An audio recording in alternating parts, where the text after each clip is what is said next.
leaving no on ours hold, on our way to Everland. When you got to Everland, you were introduced to a series of a network, if you will, of teleportation circles that go to different cities around Faerun. It's sort of a Harper secret, but they let you in on it and basically told you can get them anytime you want. Any boy here.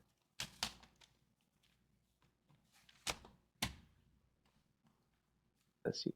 Thing.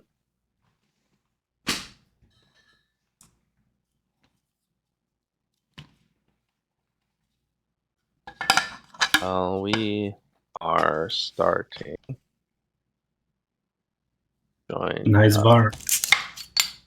That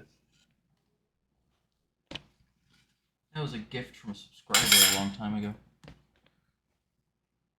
Maybe he just lost track of time. Because he's like, yeah, I'm playing. And I was like, well, where are you?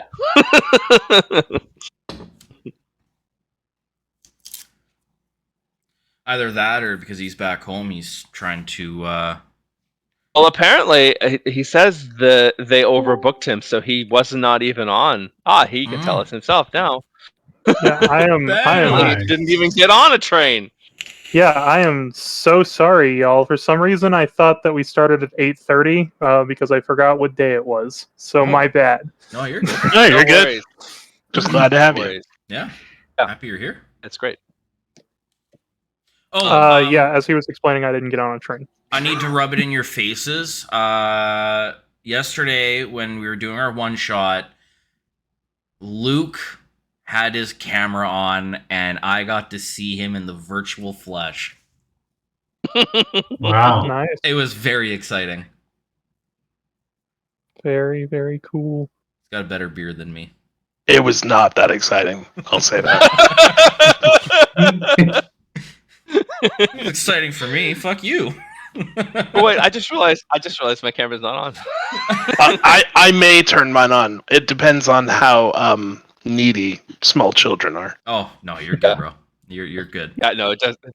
It doesn't matter. I'd be happy if we all did, but it really brings immersion together, like seeing people. Well, it's hard because Ben's on a phone, right? So it messes with his impossible. Shit. I am actually not on a phone right now. Oh.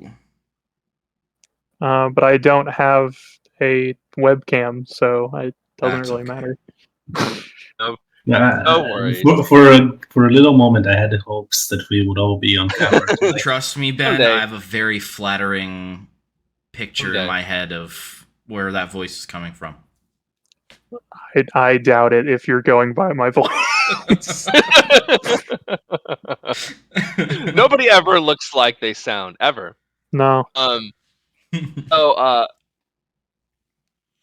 you guys were introduced to the teleportation network in Everland. Then you traveled north to Silvery Moon, where after checking out the city, you guys did manage to take down the magic items caper from the horrible Asmodeus cultist people. And I believe we left off right as that combat was ending. We talked about the stuff that you got. Go ahead and say that you managed to make a quick escape and a quick getaway just before the city guard closed in on you. So, we begin the evening in Silvery Moon. And we begin with a bit of a choice here in terms of where to go. The logical next step is west. Would actually, I kind of want to throw this out there. Would we stay? I was going to say Dorton definitely would. You could certainly stay an evening. It's a big cosmopolitan type city. Oh yeah, at the Margaster place. Yeah, there's 2 devil corpses sitting right there, wearing guard uniforms in their colors. Well, that's true. You could do that. And then rather than running out, you can point and say, "Hey, look what we did! We did the city a service." So, but a choice to be thinking about for when you do leave Silvery Moon. You can head west a day to Zymorvan Hall, where you have a lead on a giant slaying Well, sword. that's where we're going. Also have a note, and this would be a much longer trip of several days. You would head east to Citadel Felbar, which would require going through Hawk's Nest, crossing the Silvery Moon Pass, and then heading north into the Raven Mountains, crossing the Red Run River. Citadel Felbar, you have a letter of recommendation from the Royal Armorer to let you know that if you made it that far, that the king and queen would be happy to greet you, and that he would have some sort of reward for you. But that is a much longer trip out of the way. I will let you know above the table, we are at a point now where nothing at this point is this is all totally optional. At any point, you guys can say, let's go back to Tribor and see what's going on. I will say it's not optional for Sangar. So no, that's the main. Yeah, I would argue. I would not. argue we go to Zymorvan Hall and then double back to Citadel Felbar. I completely agree because we can tack off Sangar's thing, Dordan's thing, and then do we have? Are those the only two left now? Well, unless we want to use the this new teleportation network, we could go from Silvery Moon to Mirabar, and then go south to try and take care of the Weevil. That's true. That's true. Where is Mirabar again? Mirabar is, if you follow to the northwest. It's northwest of the Lurkwood. You would bamf into Mirabar and then head south through Xantharl's Keep. And then you could take the long road straight to Tribor, or you could just go back to Mirabar, bamf into Yarder, which is probably the fastest. So he's in Xantharl's Keep? That is where you were told he was seen in and around Xantharl's Keep. Gotcha. And I believe 5,000 gold was the bounty on his head. Yeah. Yeah, my hobby and potion addiction is expensive. I need a fire giant fix, man. I need that fire giant fix, bro. There's even another choice, because when you get back to Silvery Moon or Zymorvan Hall, do you travel back the way you came through Everland? Or do you continue west to go through Rivermoot and Nesbay and Morbrun's Shield and Circle?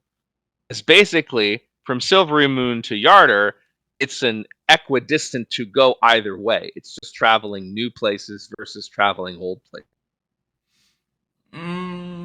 Well, our first step would be Zymorvan Hall, I think. Zymorvan Hall is your first easiest step. That's a one-day journey. Well, on that note, too, though, once we go back through Calling Horns, we could detour south through Belliard. But, you have, would that be wise? Very good reason to go there. I believe that I believe that Elijah is kind of banned from it. You're with Sangar. You're good. There are lots and lots and lots of choices. This is one of those.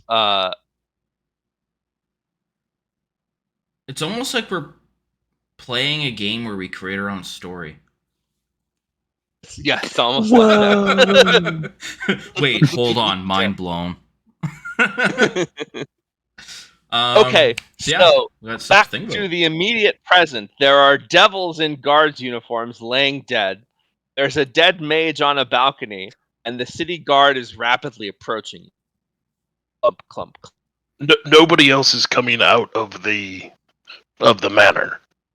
No one else has come out of the manor. I'm going to pick up the two halves of the woman and just toss them next to the devils. Oh, the city guard, knowing at least Margaster Manor and knowing Margaster as a family, notice the gate open. They see the blood and carnage, and they sort of spread out into sort of a line, like they're forming like a pike, and they all kind of point their spears at you. Hands up. There's about 20 of them. One of them steps forward, puts his spear, steps forward, and says, "Explain yourself. What are you doing in the Margaster estate? Who has committed this carnage?" We did, but we did not mean to. These devils attacked us from inside. Devils, you say?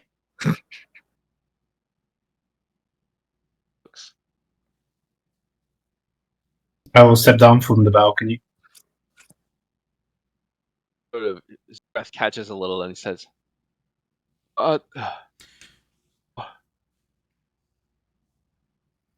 devils in Silvery Moon? What is the meaning of this? We got a bit of information from a contact out of town that there might have been dealings between this family and devils. We approached the gate, started asking too many questions. They transformed and attacked us.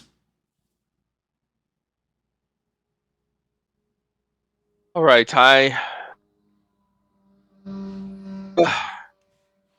Frederick, go and get the lieutenant. Sorry, we'd like to ask you all to stay for questioning. We sort this all out. Is it He necessary? sort of gives the sign for the men to put their spears back. They're all still watching you, but the spears all come up. Sangar is just standing. He's Anything got out his there anymore. hands kind of just not up near the handles of his weapons, but just kind of like out. Gordon would stow everything he's holding and sit on the ground. DM, could you remind me what I found in the carriage house? Indeed. You found a Chime of opening. potion of stone giant strength, a chime of opening, a potion of poison that looks just like a potion of healing, and a potion of psychic. Which. But didn't he also see a symbol of Asmodeus? Or Asmodeus? There's a symbol of Asmodeus painted on the roof of the barn of the carriage house. I don't even remember if my character made it outside before the fight was over. I believe You it didn't, did. as I recall. I think you did. Okay. Because you gave the potion of psychic resistance to me. I don't remember our characters having that conversation at all, but I want to say that I don't know that. I think that I mentioned that it was something that was Mhm. going to be That would be for a especially helpful for barbarian. Sangar. I do Yeah. not believe they refresh. I believe it. but But I I want to wanna say say we we ended. ended. It was midnight. The fight So had just it was ended, and I essentially was like like, "Hey, let me tell you what you got." Mhm. You were outside using Well, I the don't think step there's as far been as any I remember. discussion about it at all. Oh, Yeah. okay. Yeah, I didn't get to definitely finish. outside of it. I didn't get to finish the very end of the recap. Yeah, I presume Ludwig has all of it. then Ludwig would come outside, not hearing the commotion, holding a bunch of junk in his hands. Hey, fellas, look what I found in here. And you see the guards. Oh. Hey, other fellas. Eventually, the lieutenant comes. He looks a little harried, and he says, "What's the meaning of all this, then? That Madame Margaster there? What's Sure Madame is. Margaster?" Well, whoever she was consorting with devils and tried to fucking kill us.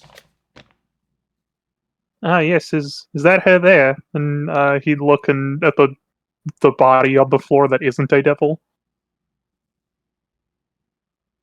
Says,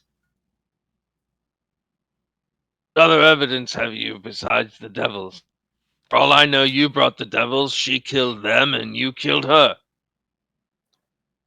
What That's in not a right. fucking world would we gain from that? Well, I I mean, don't these know four who you magic are. items. We would have gained that. He just said you would stole accuse- magic items. You would accuse a cleric of Moradin. Well, I accuse no one. I ask only. I can't ask her anything, can I? I mean, maybe. I've Well, got. I've got. It depends on what kind of magic you have available to you, I suppose. Magic I have available to me is between my two ears and this here sword. Now, if one of you has magical capabilities to ask her some questions, I'm happy to listen. Um, What other evidence might you have that she who was consorting with devils and not yourselves? Margaster family is well known here in Silvery Moon. I've never seen any of you before, ever. Will, Wow. go ahead.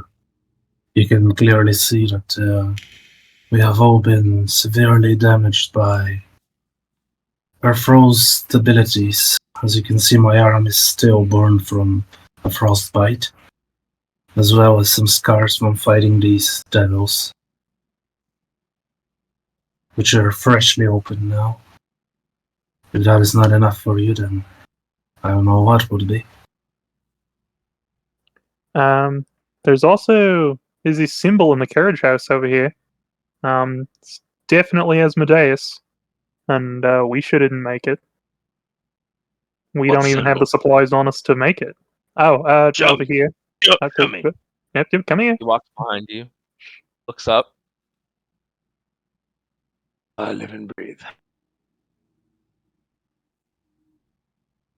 As the two of you walk out of the carriage house, you suddenly see servants are now streaming out of the Margaster mansion, all of them with bags packed, some of them just holding the few clothes that they own, as though they're all trying to escape. He says, stop there, stop right there. What are you doing? Where are you going? They'll say, we're free. Madame Margaster is finally dead. These people saved us all. Takes 10 or 15 minutes to sort out. But eventually the lieutenant sees it your way, laments the amount of paperwork he's going to have to fill, and basically calls in a cleanup squad, clean up all the mess, and also calls in, starts to search for the Margaster next of kin who's going to inherit all. But he basically tells you, sorry to hold you up. I appreciate you bringing this to my attention, and you're welcome to stay in Silvery Moon as long as you like. Thank you for your understanding. Good deal. All in a day's work. This is what we do. Very good, very good. You have a name for your group, someone that I might give credit to should be asked. The Echoes. The echoes. Jordan says it and I echo it. Good name. All right then. And they start sort of going about their business, and you guys are more or less free to go. Am I part of the Echoes? I don't know. I didn't really have like an initiation ritual other than fighting Sengar, which was really just me fucking over the other person who was joining. Yeah, you earned my respect that day. That was funny. I mean, you help kill devils, and you protect us. I don't see what else we would need. I mean, maybe he could fight Sengar. Oh, true. Yeah. There you go. If you got the balls Do I- for it. Do I have to? Jordan would look at Ludwig. Don't look at me. It's not like I'm one of the big boys here. That's y'all's thing. I didn't have to fight nobody. That's true. Well, Does that? Are you an echo? Is it like a trial? I didn't feel it'd be fair to fight you, Puent. Ouch. What the bloody hell do you mean by that, eh? Well, if I can kick you across the street. I'm a dwarf. Yeah, half pint. I'm gonna walk over. I'm gonna give you grip your pauldron, give you a good friendly shake. There's a big shit-eating grin on my face. Well, perhaps So you we'll guys, postpone it. I'll Not as a take my requirement. final punch. so you guys are having this conversation. You're walking through Silvery Moon. It really is a beautiful city. There's elves all over the place. Yes, that 1 in every 4 humanoids you see is an elf, which is a huge population of elves. Am I The getting odd architecture is looks from the stunning. elves? No, Okay, because there seem to be people of, like any cosmopolitan city, it's the diversity here is, I mean, okay, keep your eyes open, you see more or less everything. okay, So there doesn't seem to be any xenophobia okay. here that you can. Only bad guys are allowed to be racist.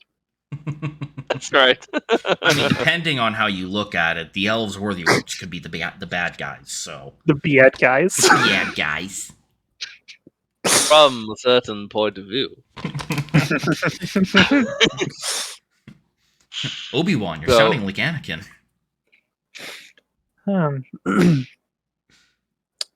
Are you guys not afraid of my looks? Do you not think I'm a monster? You're from a different world. You've done nothing but good since I've met you. That was pretty badass. What you did to that thing, to be honest. I don't even know that I got to see anything he did because I was inside. That's You saw the The whole after fucking effects. I fight. thought. The what? I thought you saw the after effects. Yeah, So I he was saw a essentially dead standing body. over a yeah. Oh, okay. How do you look? Do you like transform in some way other than the fact that you get real big? I will just for a moment transform into my vampiristic Oh. kind of shape, I would say. Like, it's not the real shape. You can just see his eyes blacken. That there is no white in them. Black veins start to protrude from underneath his eyes, and also some sharp fangs come out of his mouth. Oh, I'd be dreadful worried about biting my tongue with teeth like that. You get used to it. So, is it like traditional vampirism? Would it be something my character would be able to know anything about, or is it explicitly like otherworldly stuff? That's up to the DM, I guess. Um, My character's expertise isn't explicitly in like undead things, but I'm just a well-rounded gentleman. Yeah, on that topic, could I make a medicine check to see if I think I could help him in some way? sure. Oh, Do that's you a try nat to touch 20 him? for 26. Woo! 26. nice. For the 26, you are absolutely positive that helping him is beyond your immediate skill. However, you are also somewhat convinced that could you get him to the right cleric, the right group of wizards, they might be able to cure him. Now, whether he wants to be cured, and what that leaves him with afterwards, that's a separate question. But you're Above table, I positive, think with that a 26, you're positive that you don't think you could, but you do think that if you got him to the right place, someone else could. Okay, so I'll just keep that to myself then. just above table kind of thing. The only way I see this happening is if they killed me and they cast reincarnation on me. Like Right. I don't see that working. Yeah, I don't know. So, what was No. your answer to my question, DM? Ask me again. Is this like traditional vampirism, or is this like some otherworldly hocus pocus? Would my character be able to have any inclination about the way that he looks or what he is or anything? Well, there are.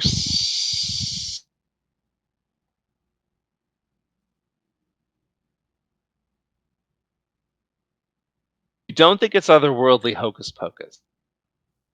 I think there is some aspects of vampirism that he obviously has and portrays. Mm.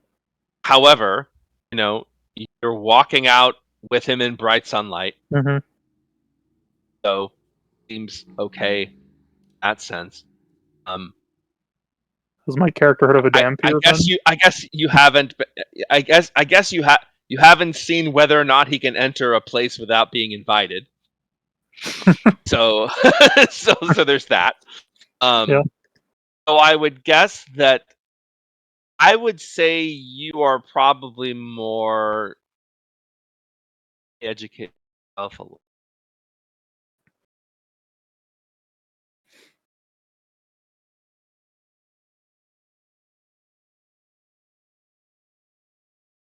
Well, you're probably the first that are not disturbed by my looks, sort of. Sengar. Go ahead and make an Arcana check. Are you sure? Okay. Yeah, I want to hear a nice high number. Like I It's said, fun for me. good people. It's fun for Alright. me to hear 28s. Yeah. Okay. It's fun. Yeah, I've only rolled low with Elric too. That's the funny thing. 29. Beautiful. So you would guess that he is what you would know of as a Dampier. Great. He's not undead. He doesn't give that off really. He does not seem to have lost, from all your social interactions with him, doesn't seem to have lost his humanity.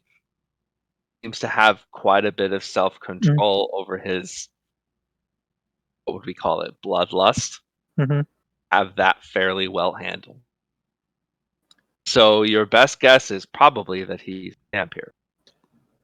I'll So, just get short some of these checks and go ahead and share with the party. I did tell you about how my parents have gone missing, how they are now trapped in protecting this ritual. The curse over my family, it was connected to this. It wasn't that amplified until these zealots, they came in, killed my parents, spilled their blood, and my parents spilled their blood. And with all this mixture and the celestial alignment, it only got worse. They were trying to remove the curse from me.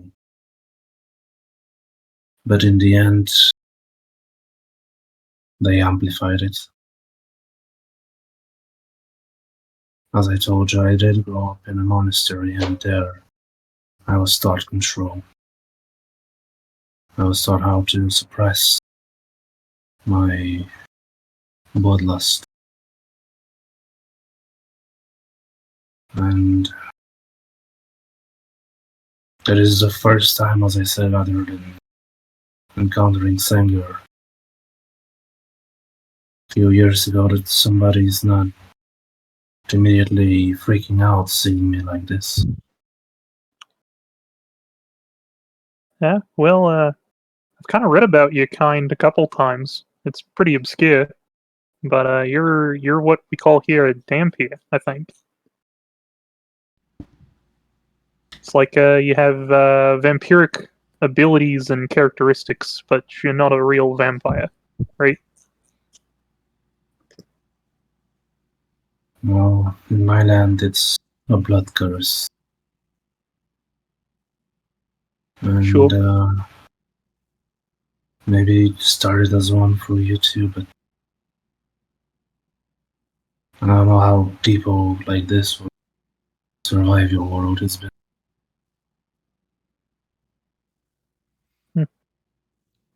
regardless, I do not intend to do any evil to any one of you. I assure you of this. Common folk that don't see much. I mean, you have to think about it. 80% of Faerun's population are farmers. The scariest thing they see is a couple of goblins coming too near to the farm. Are these little green men? Well, the idea of anything scarier than a goblin is something that shouldn't exist to them.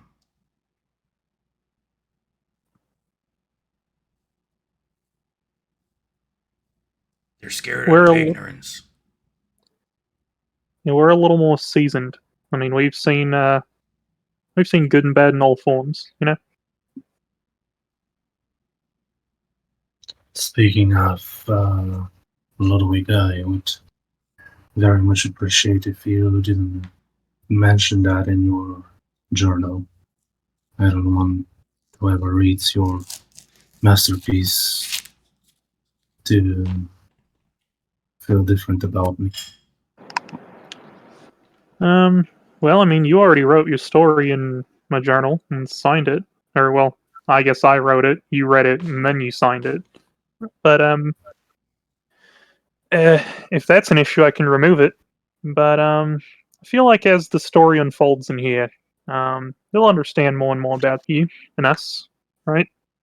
If anything, to me, keep in mind, I'm not the brightest, but I think Ludwig's work could actually shine a positive light on what you are. Make people less scared. Oh, I haven't thought of it that way. I know, I'm a So- genius. As you guys walk and talk, you realize the sun has sort of gone down. You spent now a good hour or two just walking the streets, looking around. You come to a period where you're feeling a little bit tired, and look up and down the street. There's an inn called the Wayward House. Looks nice, but down to earth. It's sort of in the northwest area of the city, which is where you've been walking after crossing the moon bridge. Might be a nice place to stay. Well, the name fits us. Swinger, What's up, buddy? do I really have to fight you? No, So am I because I already know I would Part have of beat the this- shit out of you with a stick, so. you don't know what I've learned in the dungeon. That's fair. No, it's more of a for fun thing. You already have my respect. You don't need to earn it. What about this organization, the Echoes? How does one become part of it?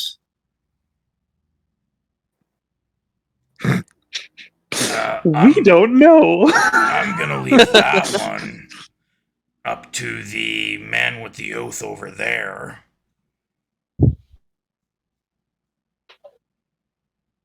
No, the one Pointing my finger at No. Dorden. who burned me. Yep. Hmm. I feel like this is something our characters probably figured out, right? Like, if people were joining already, we probably would have had like a "you need to do this" type thing.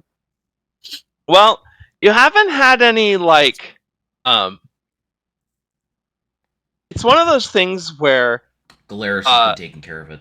Galeris has been sending you people. In the more recent times, Theoris actually sent Magnus to Squad B, the Lord's Alliance.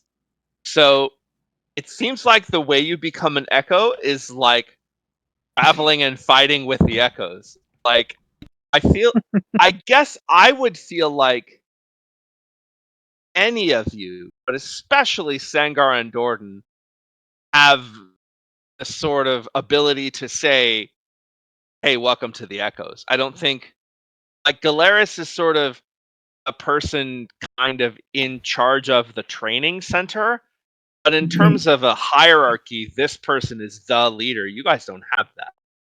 Yeah, Sort we of kind more of of a have like a round collective- table. But the people just collective kind of guild type of thing.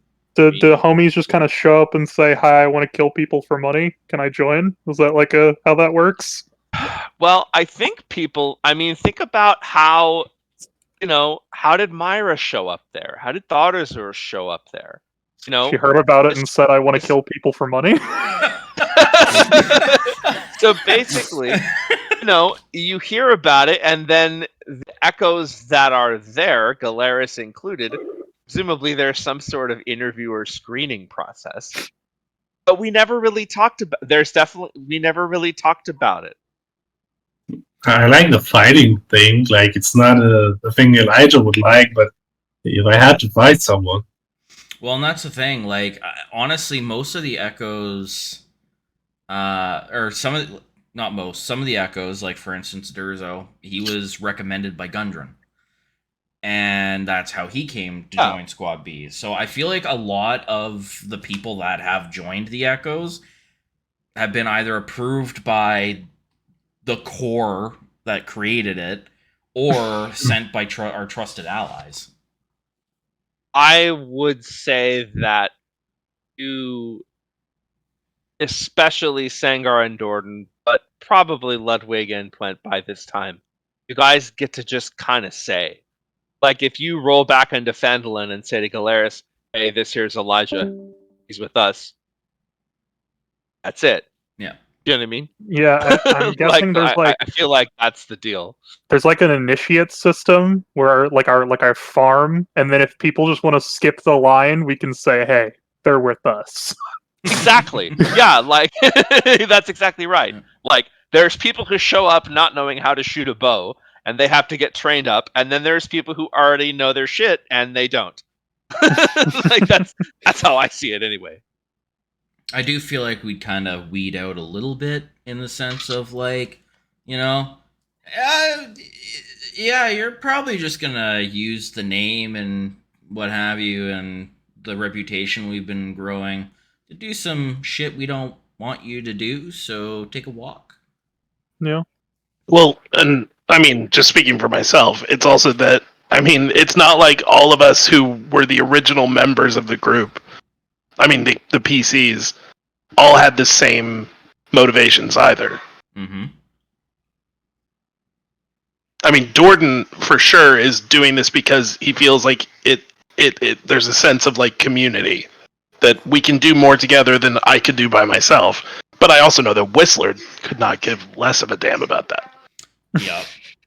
And Sangar's kind of in the same boat where, just wants to do good by whoever he can. That's why Dorden's his best friend. And the Echoes has sort of become less of a mercenary group and more of a you're the A team. Shit's going down. Bad shit's going down. Who do we get? Who do we get to come, take care of Ghostbusters! the worst shit? Yeah, Exactly. You're the A. You're the A team. that was 2 That's sessions ago. literally. Well, Quite literally. When those that felled Tiamat are busy, they call the Echoes. dun, dun, dun, They're- dun. Yeah, they're retired. If everybody lived. One of them's not. That I know for sure. Oh, there you go. Well, if it was my decision, I mean, I think you can be an Echo if you know Senga, you know how to put your dukes up, and you're fighting for the right reasons. I mean, you're traveling with us, why not? And you don't eat people. Well, you don't eat innocent people.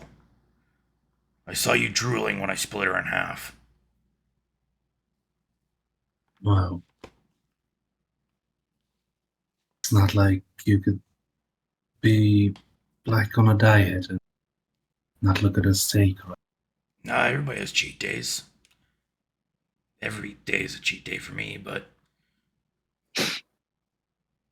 Also, I don't usually fight to begin with. I just did because I saw that Sanger was in danger. ah, come on. You're a predator. It's in your nature. If you need to fight, it'll come to you. You showed it. Let's continue talking about this in the inn, yeah? It looks cozy. Yeah, I could use a fucking ale. Fine idea. Yeah, when you guys walk into this place, the Wayward House, they have rooms, so you guys are set there. It's not. It seems to be kind of like if you wanted to keep a low profile, but not in a sneaky or sketchy way. Just down to earth, basics, not too loud, not super quiet. Nobody lurking in corners. Everybody's just sort of keeping to themselves. There's a few not A couples tavern in for there. introverts. Yeah, basically.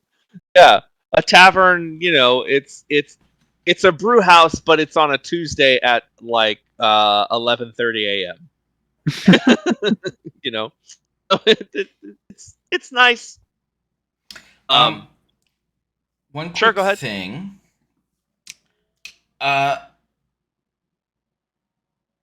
I would have tried or mentioned it.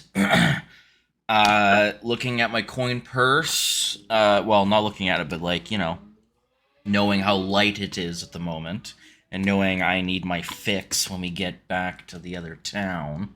Sanger would have mentioned to whomever was in charge that showed up, asking if there was a bounty on killing devils in the city.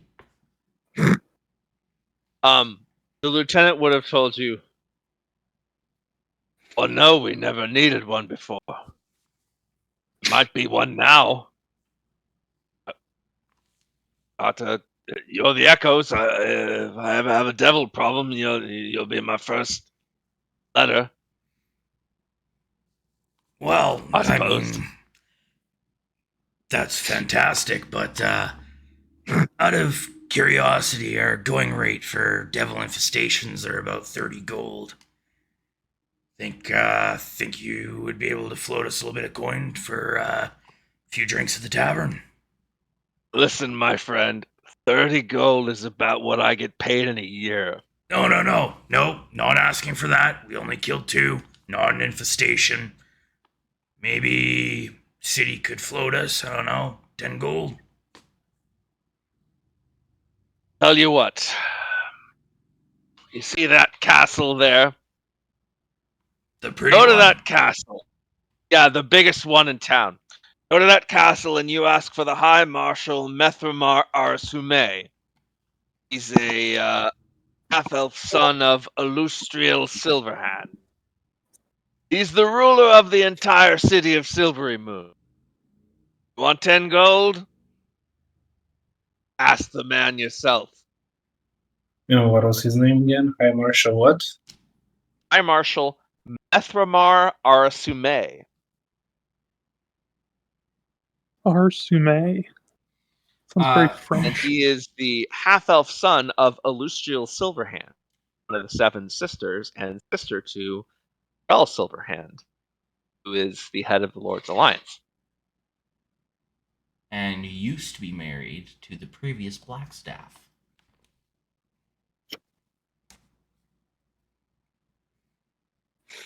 Okay. All Faerûns. It's such a small town.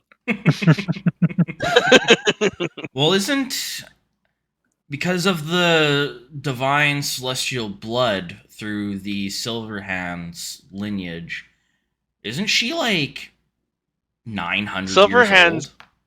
And the Silverhands are the actual daughters of Mystra, I believe. They are, yes. They Like are. the goddess Mystra. The So- goddess of magic herself had 7 daughters.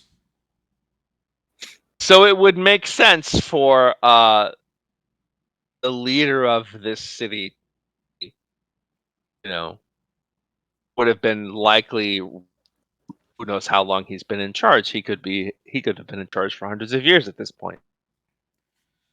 You love do the note lore. that the lieutenant was being somewhat sarcastic, and that he thinks that your chances of being able to speak to High Marshal Arasume are minimal. Well, could you remind me who it was that is in charge of the Order of the Gauntlet? Because it's Who is in escaping me. charge of the Order of the Gauntlet? I've heard his name like 40 times across 2 campaigns now, and I cannot remember. Onthar Froome Onthar Froome, the extremely is a loud paladin of Torm in Elturel. Be the leader of the Order of the Gauntlet. You guys, neither Sengar nor Dordan, have met him. You guys were inducted by Darren Edermath, who was a retired adventurer and member of the Lord's Alliance, who came in with Sildar to take the glass staff back to Neverwinter for trial. That's what it was. Okay. I needed a stiff coffee to remember all that. That's going back a long time. Well, Such a nice city Elturel is. Surely nothing bad will happen to it. yeah, I'm sure everything's going to be fine. Everything's going to be just fine. It's got that glowing thing above it. It's no problem. Yeah, I heard about that. What could happen? Hasn't turned off in like 2,000 years. There's nothing to worry about. I'm gonna say, Well, sounds like a fantastic idea. Works well for me. I got friends in very high places. I mean, Lord's Alliance, the Harpers, the Gauntlet. I know how to get an audience with important people. Thank you very what much. are you doing? What are you doing shaking me down for 10 gold? 10 gold must be a pittance to you, oh High Lord Devil Killer. I'm gonna You know, point. He He's got a smiles point. he smiles like he's not really trying to be a dick. He's just busting your chops. I'm going to. He's not really trying to be a dick. I'm gonna smile, returning kind of the same facial expression as I walk over and I 2-hand grip Sangar's big fucking sword and sheath it where it belongs. Yeah, no, pittance, you're right. Meanwhile, And he goes back to work. Yeah, so, okay, no gold. That's fine. so you you guys said it's walk like into the- 11:30, right? I'm guessing it's around. I'm not sure that I gave an actual time, but my guess is it's definitely like it's nighttime. Oh, you said Like, 11:30 a.m. a second ago. So I thought somehow it ended No, up. the vibe in the tavern is like Oh. midday. Okay, I was like, okay, that seems I was weird. like, I don't remember that. Why that are we at does an inn? I said that. Just gonna go day drinking. All right. So at the end, the fella at the desk's name is Havor, and he's an elf, and he says, "Welcome to the Maywood House. We'd be happy to let you rooms. We have also a fine tavern here with food and drink."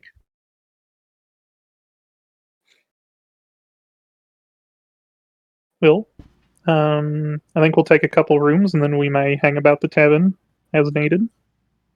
Wonderful.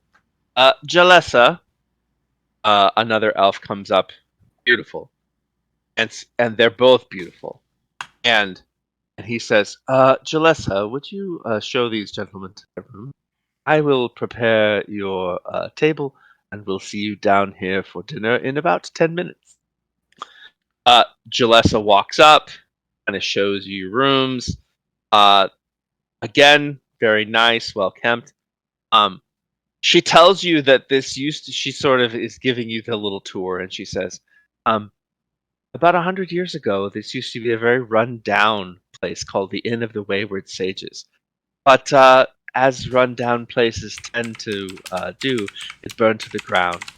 And my husband, Havor, and I built this place, and we've been here the last, 110 years running this place. We're quite proud of it. That's a long time. Yes, we've been able to build a much better reputation. Very Oh, interesting. hello. I am Elijah from the Echoes. Pleased to meet you, Elijah. Pleased to meet all of you. Now, From if the you- Echoes. yes, from the Echoes. Very good. Very good. Lay it Elijah on a bit from the thick Echo. there, Elijah. Am I doing this right? No. But I... So she Okay. shows you. She Sorry, shows you I'm not Elijah downstairs. from the Echoes. I'm just Elijah. Just Elijah, but whatever you wish. She shows you downstairs. You guys sit at a nice, comfortable table, and you can order whatever you want. They have food, drinks. You spend a pleasant evening. Anything you want to do or discuss before you hit the hay, as they say? Well, let's talk about what we're doing tomorrow, because we're kind of out of plans now. We've got a lot of things we can do. What are we thinking? Well, obviously, sword. Sword. Sword. Anyone else? He has been going on something awful about going to Zymorvan Hall. I think we should oblige him. Sword. Is Zymorvan Hall where we get the sword? Well, Yes. yeah. Well, Okay, It's where we're Maybe. told we could probably find it. perhaps. Yeah. yes. What The was, go ahead. innkeeper in Tribor, whose name was Ursula Right. Melton, was a retired adventurer and said that Lord Harthos Zymorvan was one of her adventuring partners, and he had a giant slayer greatsword, and that she knew that he was living in Zymorvan Hall as of now, and she guessed he still had the sword. That's what you know. Well, the thing is, well, your pocketbook's not exactly existent currently. Who needs money? I'm sure I So what does can... that mean? I'm extremely persuasive. Extremely. Like, look at this face. Who can say no to this beautiful, beautiful face? I'd say No one. just about everyone. Yeah, I'm gonna throw a no at that. I'd say no one can say no to you. Fuck you. Fuck you. Thank you. And I appreciate you staying neutral, Dordan. I was just going to say, now I know why you keep Elijah around. Well, you've got the Simovan Hall, which you don't really even know if we can get that sword and what that's all about. We've got this Citadel Philbar, right? Mm-hmm. Yes. We do need to go there for Dordan. Yes. Well, I'm for the Citadel Well, myself. not for me, but Wasn't it your connection with the royal yeah, it was blacksmith? the guy I fought. He said that we should check in there. Yeah. But Well- I don't know for sure that there will be anything that benefits me as much as it might benefit the group. Well, when I say for Dordan, what I mean is it was an interaction that was cultivated by your character. Well, since we don't know enough about Zamovan Hall and how we can even get the sword, I'd say Citadel Felbar, even though it's a little out of the way, is a good bet. I mean, that'll give us, supposedly there's a guaranteed something for us there. And, well, I think it'd be cool to go see some dwarves in their natural habitat, if you will. And he would kind of, like, elbow jab, point a little bit.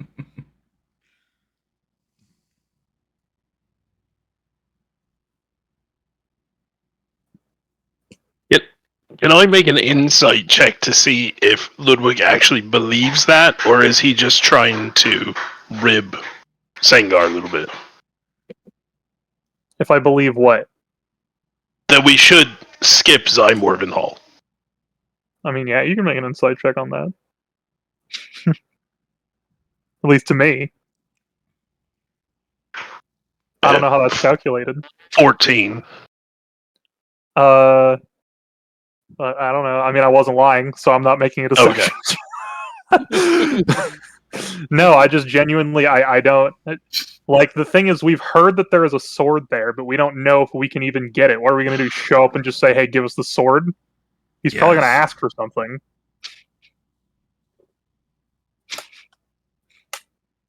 All I know is I set off at 9 a.m. tomorrow to Zymorgan Hall. Okay. Are we going to split the party? Dun dun dun. I'm with Sengar. Oh, boy. Well, that seems like kind of a lame way to make decisions for this group, but I guess we're going to Zymorven. I mean, I have a giant slayer on my back, but I could use an actual giant slayer. Yes, but Considering like I the whole said, it's not point. about it's not about, I want to get it with you as well. It's just we don't know enough about it, and you don't have any money to purchase it if that's what he asks. I'm sure when we get there, we'll be able to find some common ground. He's probably going to ask us to go fight some rats in a dungeon or something. Sure. Then I will Or in a murder- basement. Then I Or will in a murder the basement. shit out of those rats. What about rats? I hate rats. I love rats. I love eating them. That sounds like one of the most disgusting things you could possibly eat. Vampire the Masquerade moment. Try spending 5 years locked in a dungeon and we'll see what your menu looks like. I mean, that's fair, but if all I had to eat for 5 years was the same chicken dinner, and I had the option of steak, I don't think I'd ever go back to chicken.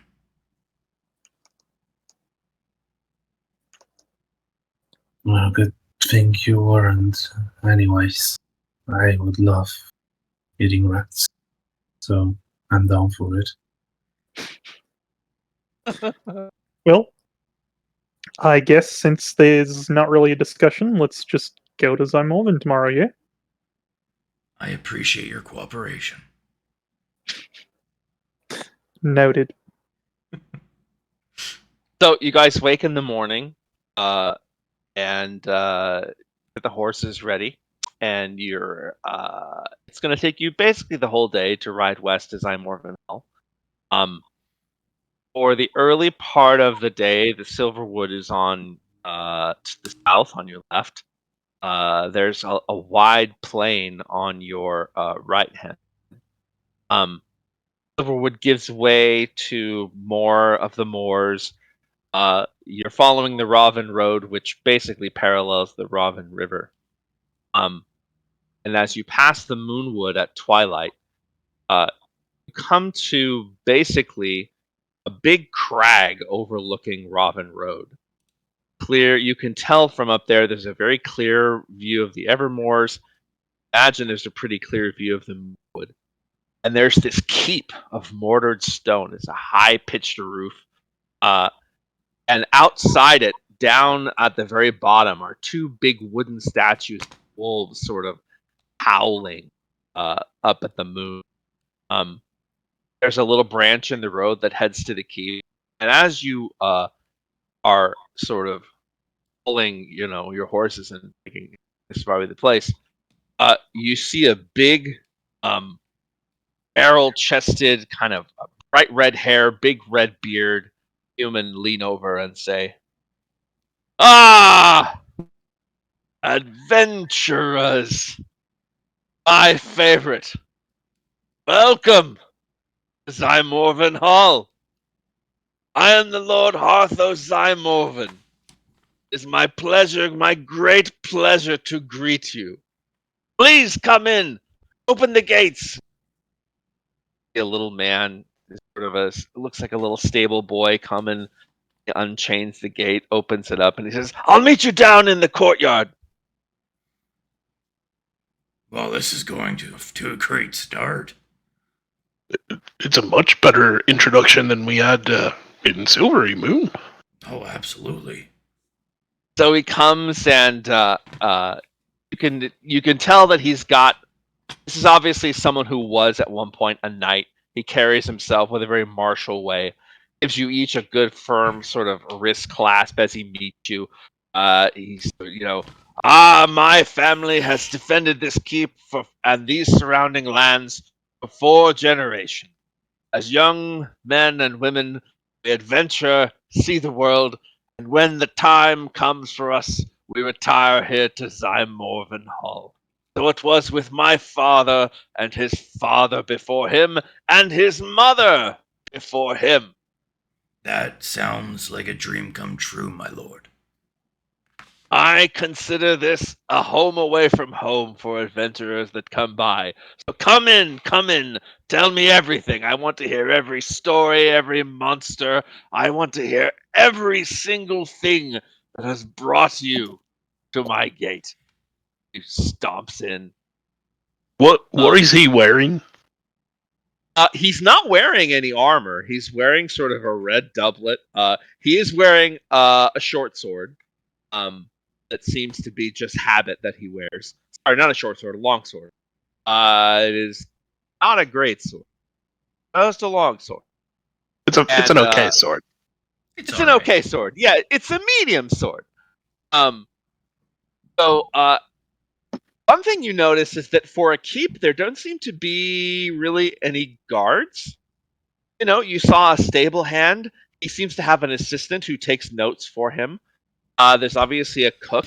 As you're walking through the main hall, there's a musician playing a lyre, sort of. There seems to be, as he's walking through the hall, through the courtyard, he kind of calls out to a woman who sort of seems to be making herbal remedies, poultices. Whether she's an old witch or a druid, you can't tell. But for a keep, there aren't very many guards. And then, as you enter the actual keep itself, you start to get the feeling that lots of the hallways and rooms have suits of armor standing in dark corners. There are swords mounted on oak-paneled walls, big dusty carpets spread across the floor. And you all sort of get the feeling that if he needed to command these inanimate objects to defend Zymorvan Hall, but he calls you around a great big table. He basically says, my duty is to be vigilant, watch for trouble which can come with any direction. Soldiers patrolling the Robin Road on horseback as yourselves are welcome to use the keep as a place where you can rest, obtain food and drink. Lodging, I'll take very good care of your horses. I just love the company, honest. Your Have you hospitality is heard- fantastic. Have you heard rumors of giants? Oh, indeed. Giants.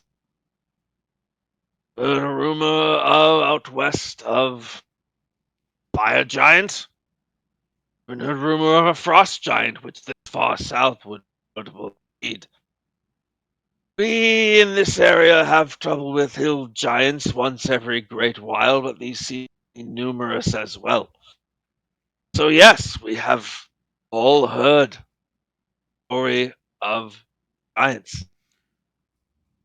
I had some giant trouble back in my day, I don't mind saying. Dispatched several giants who decided the ordning wasn't for them. For the most part, the ordning has kept all the giants in line for some hundreds of years. What has happened now? I cannot say. I do not know. How Well, did you do? go ahead. How did you deal with them?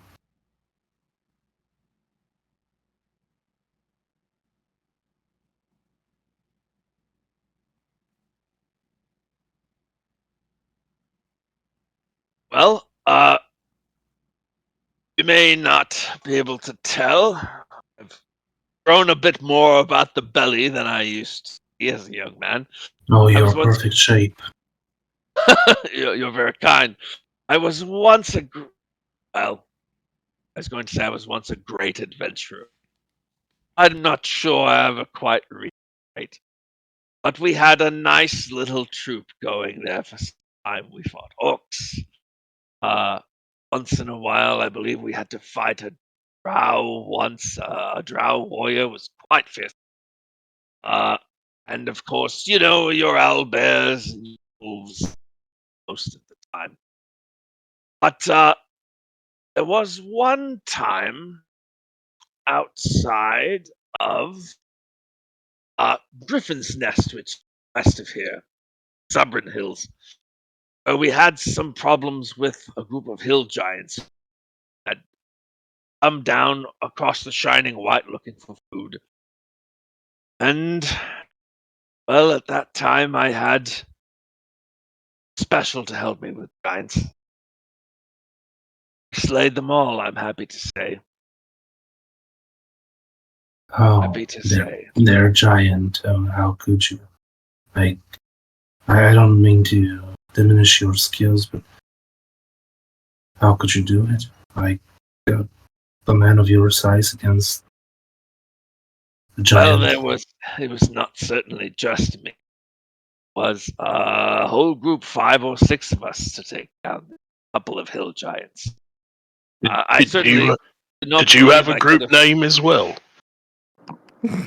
Yes, we were called the Kept Faith. Oh, it's a nice name. Kept Faith. We were paladins and clerics of a sort. I myself was a paladin of Lathander, which I'm happy to say. I uh, still follow and pray each morning, morning Lord. And At that we did mention, well for. Sure, go ahead. Jordan would put the mace of Lathander on the table Oh, and let him look it over if he would like to. May I hold it? Oh, please do. He lifts it up and he says, "This is a fine piece of work. Where came you by this?" Know you of Wave Echo Cave?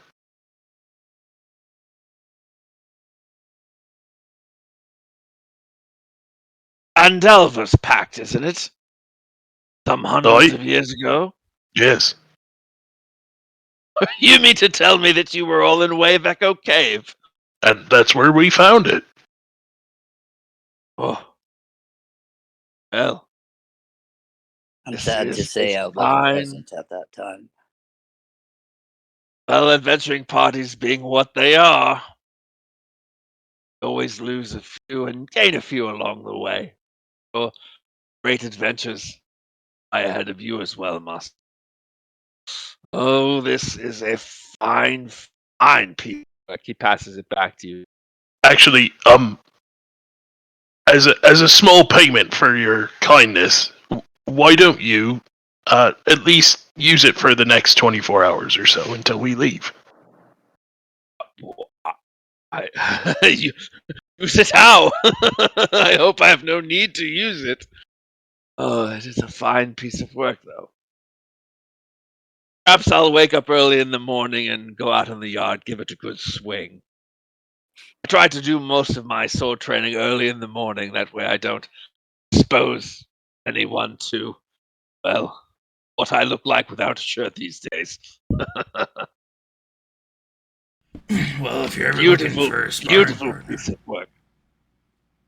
He looks up at you and says, "Ah, perhaps 30 years ago, I might have had a chance to spar with you, my great half-orc friend. it's I a don't believe." spar. Not trying to hurt I don't know. Just thinking about it makes my bones ache and my back hurt. you. Fair enough. Speaking of slaying giants, I'm going to grip the sword with one hand and start to pull it out. And I'm really trying as hard as I fucking can to one hand this thing right now. And muscle bulging, I'm gonna set it on the table.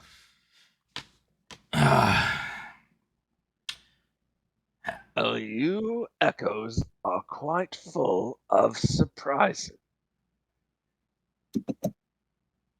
Giants. Fire giant, am I right? You're correct. Giants, dragons, Oh, we yeah. kill them all, my friend. We were actually sent here. What was the name of the person in Tribor? Ursula. Ursula, is her name. Your old friend Ursula said you might actually have a weapon that would help me out with taking care of this giant problem. Face kind of falls and bubbled. Would be my greatest pleasure to give you what you. I did at one point, for my whole life, bequeathed to me by my father, have a great sword that was magically made to slay giants.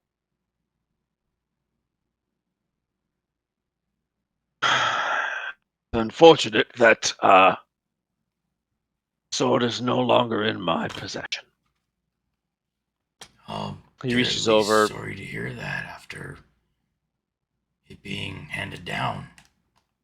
He reaches over, picks up his ale, polishes it off.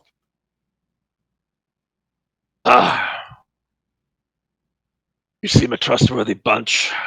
There's no harm in telling you. You'll note I live here alone. My wife passed in childbirth many years ago, giving birth to our son, Harthel.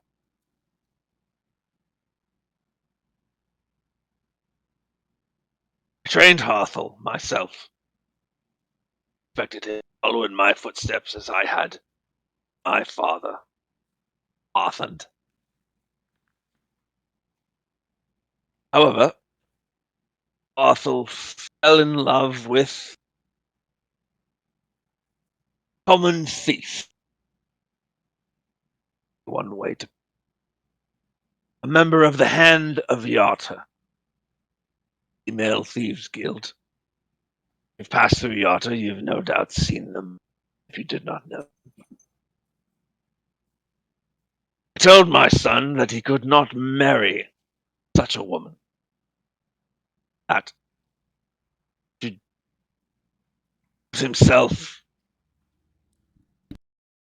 as a thief, a brigand, and charlatan would be dishonor my name.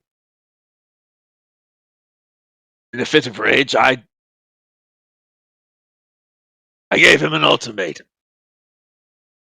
But keep Zymovan name. Have this girl. Like any young man would, he chose the girl. I woke up the next morning and he had gone. And he'd stolen this. That was 7 or 8 years ago now. I have not seen my son since. Not seen. If I were betting, I would bet that that sword exists somewhere in Yata. My son and his woman going back there. Or at least they said they were. Likely came through Yata on your way here. Could certainly, for the right amount of coin, it would not be difficult at all for you to find a hand of Yata. For an even larger amount of coin, it would not be difficult for you to get them to betray one another. Anyone has seen hide nor hair of this sword would be there. I wish I had better news for you. As I said, it would have been, particularly with my son gone, it would have been my great pleasure to not just loan you that sword, but give it to you, as you seem quite worthy of it. Fortunately, it is not mine to give anymore. Elijah will take out a little bit of silver coins and copper coins, along with about 30 gold coins, and put them in front of Singer. Will this suffice? Keep your coin, Elijah. Master Harthos, I deeply moved by your story, and I apologize for the heartbreak you're feeling right now and bringing it up. Nothing to apologize for. If there is any way I can send your boy back to you, I will. It'll be a while before we're back that way, but I will make an effort when we do. I would appreciate that, and tell him that I was wrong, that I'm sorry, and I would be happy to welcome him and his bride, should she still be his bride, and particularly if they have any children, I would love to meet them some again. Pardon, sir. Do you remember her name? Shame to say I do not. How could you be so forgiving? Well, as I was in love once, my father had told me to leave my wife, my beloved, for a dusty old keep sword. I'd have made the same choice. What's it like being in love?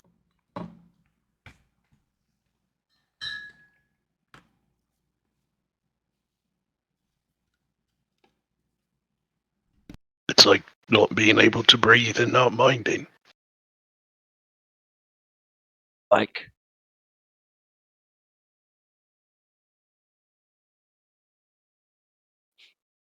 everything in the world seems big and small at the same time.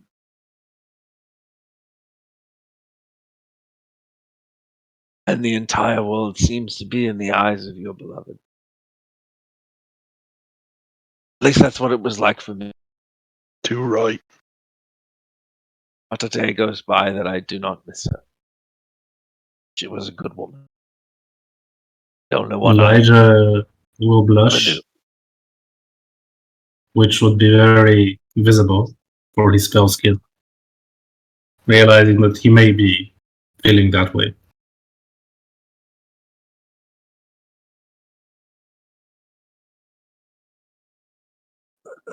So, Well, this conversation certainly took a turn, didn't it? Well, I might be able to bring some spirits up. Speaking of those that we've lost, sure you saw my horse out there with the dragon scale armor. Yes, a fine steed. Yeah, he's a badass. You wanted to hear tales of our adventures, so why don't I start with some music for you? And Sangar will pull out a lyre that he almost never touches in front of all of you. Now, keep in mind, I'm not the best, and the music that he wrote wasn't supposed to be beautiful or anything. It was more so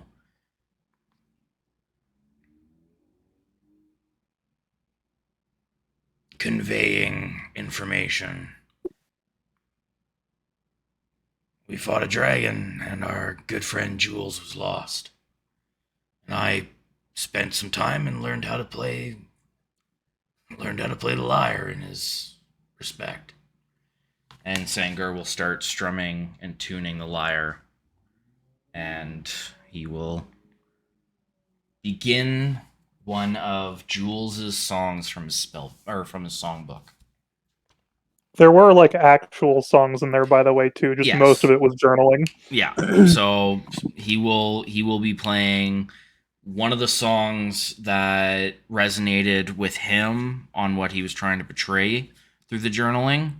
And then go into one of the songs Jules actually wrote, and then kind of dip between the two of the journaling and the songs.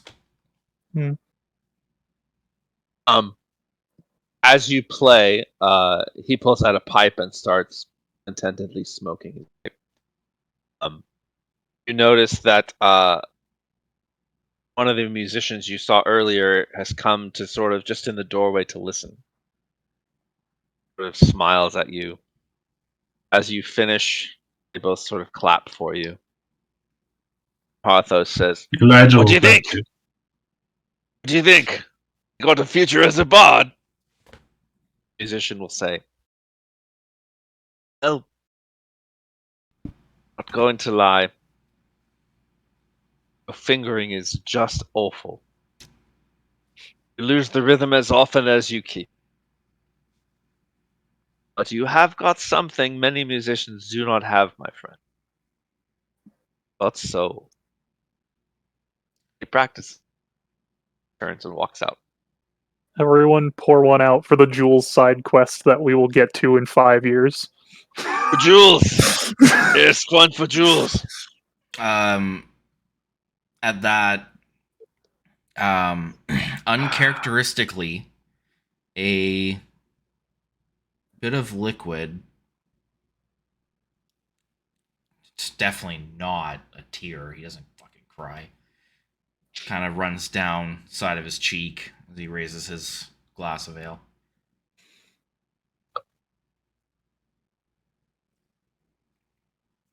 To those we've lost. I'll drink to that. To those with us now. I'll drink to that as well. Oh, absolutely.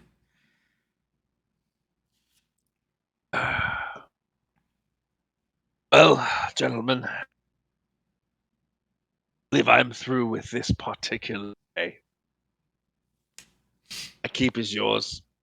Stay up as late as you like. I'll see you early in. I'll be ready to spar. 6 a.m. Bloody hell. All right. He stands up, goes off to bed.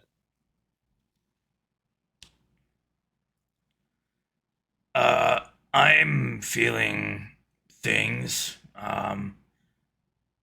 Anything anybody wants to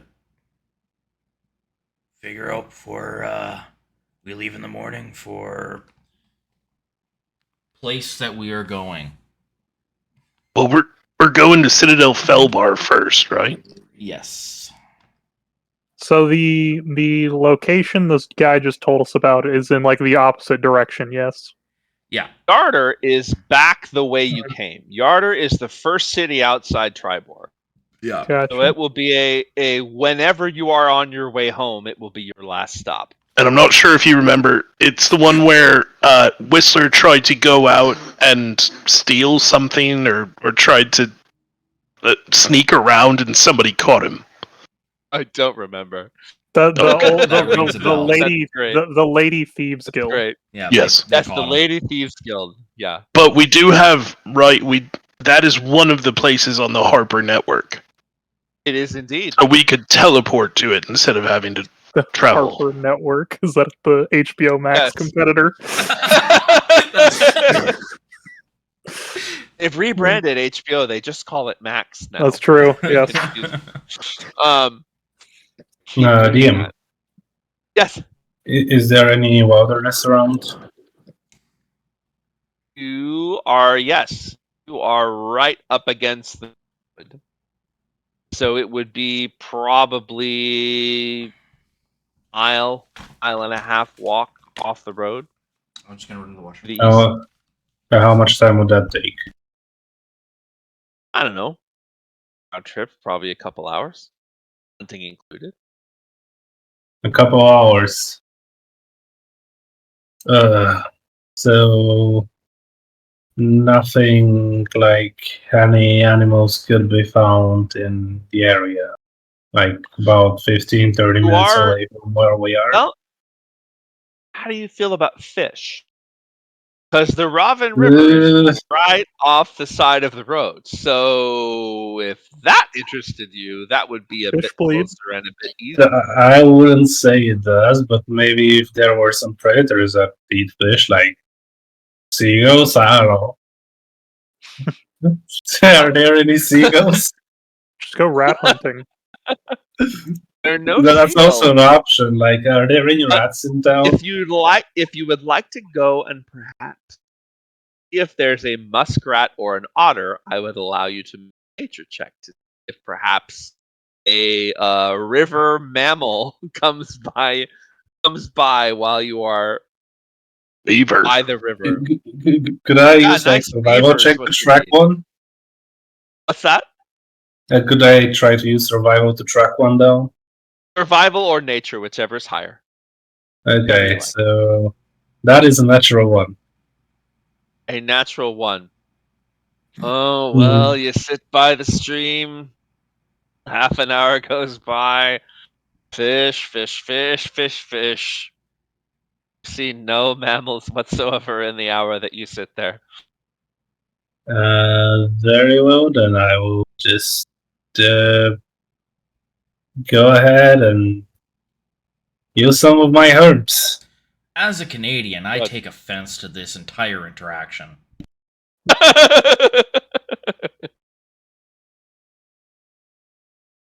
Fish, fish, fish, fish, fish. You wake in the morning. Oh, I'm Sure sorry. enough- sure, Is this for everyone? anything the night before. Okay, there are two things that that Dordan wanted to do. One is just out of pure curiosity. He's not trying to steal anything. He would want to walk around all of the hallways that he could and detect magic just to see what kinds of fun things are up on the walls. So yeah, all the swords are flying swords. 2 out of the 3 big rugs are rugs of smothering. There's multiple suits. You count 7 suits of animated armor, and all could be. And you guess that all the Lord would have to do is command them. They would come aid. Apparently, this place has quite the magical. He would keep kind of a mental inventory of that as ideas for the manor when they get back Oh, to sure. Venland. Nice. And then the second thing is he would write a letter to Karenna, Aw. especially after the discussion at the table. And in was the hoping. morning, he would ask the Lord if he had a messenger or someone he trusted to take it to Tribor. Of course. My scribe here will take it as far as Silvery Moon, and from there they'll have a very reliable post. That pleases I you? appreciate it. And how much would that be? I wouldn't dream of it. Well, perhaps. This is. He sort of looks at the letter and he says, "You can't breathe, but you don't mind it." He kind of taps the letter against your chest, and he turns around and gives it to his scribe. And he says, "Ow!" And he picks up the mace and kind of whirls it about with some skill. And says, "I was promised a spar." Oh, you're fucking right, old man. It goes out. You spar. For about the first 10 or 15 minutes, he's keeping up with you pretty well, putting you through your paces. While we're sparring, as age does to one, he starts to slow down at that point, and by about the 25-minute mark, he has had it and is absolutely done. while we're sparring, I am going to rage, and I am going to grit my teeth and kind of stand over him menacingly. I won't hit you, but you fucking better hit me.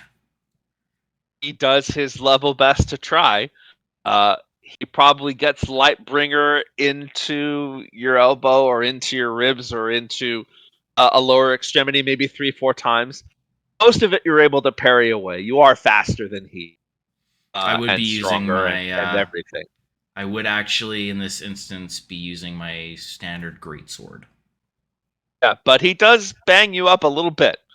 And then again, at about 15 minutes, you can see he's just out of gas. For the next 10 minutes, he's pretty game to try, but he's not doing well enough for you to let him hit you. Like, it would be insulting to him if you let him hit you. Yeah. And at 25 minutes, he just sighs and he puts his hands up and he says, you're quite a warrior, Master Sengar. And you still got it. For about 10 minutes, I have it. Hey, most combats are done in 2. That's true.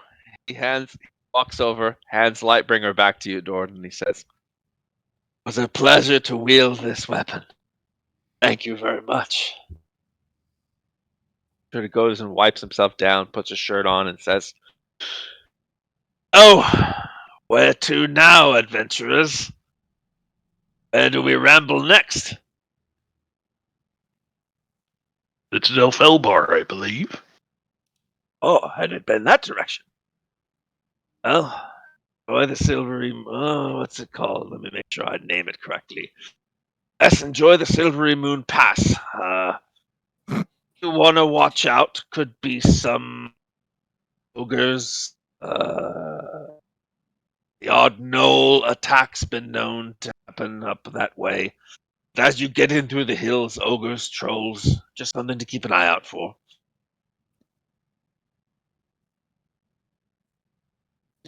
Thank you for the information. Very good.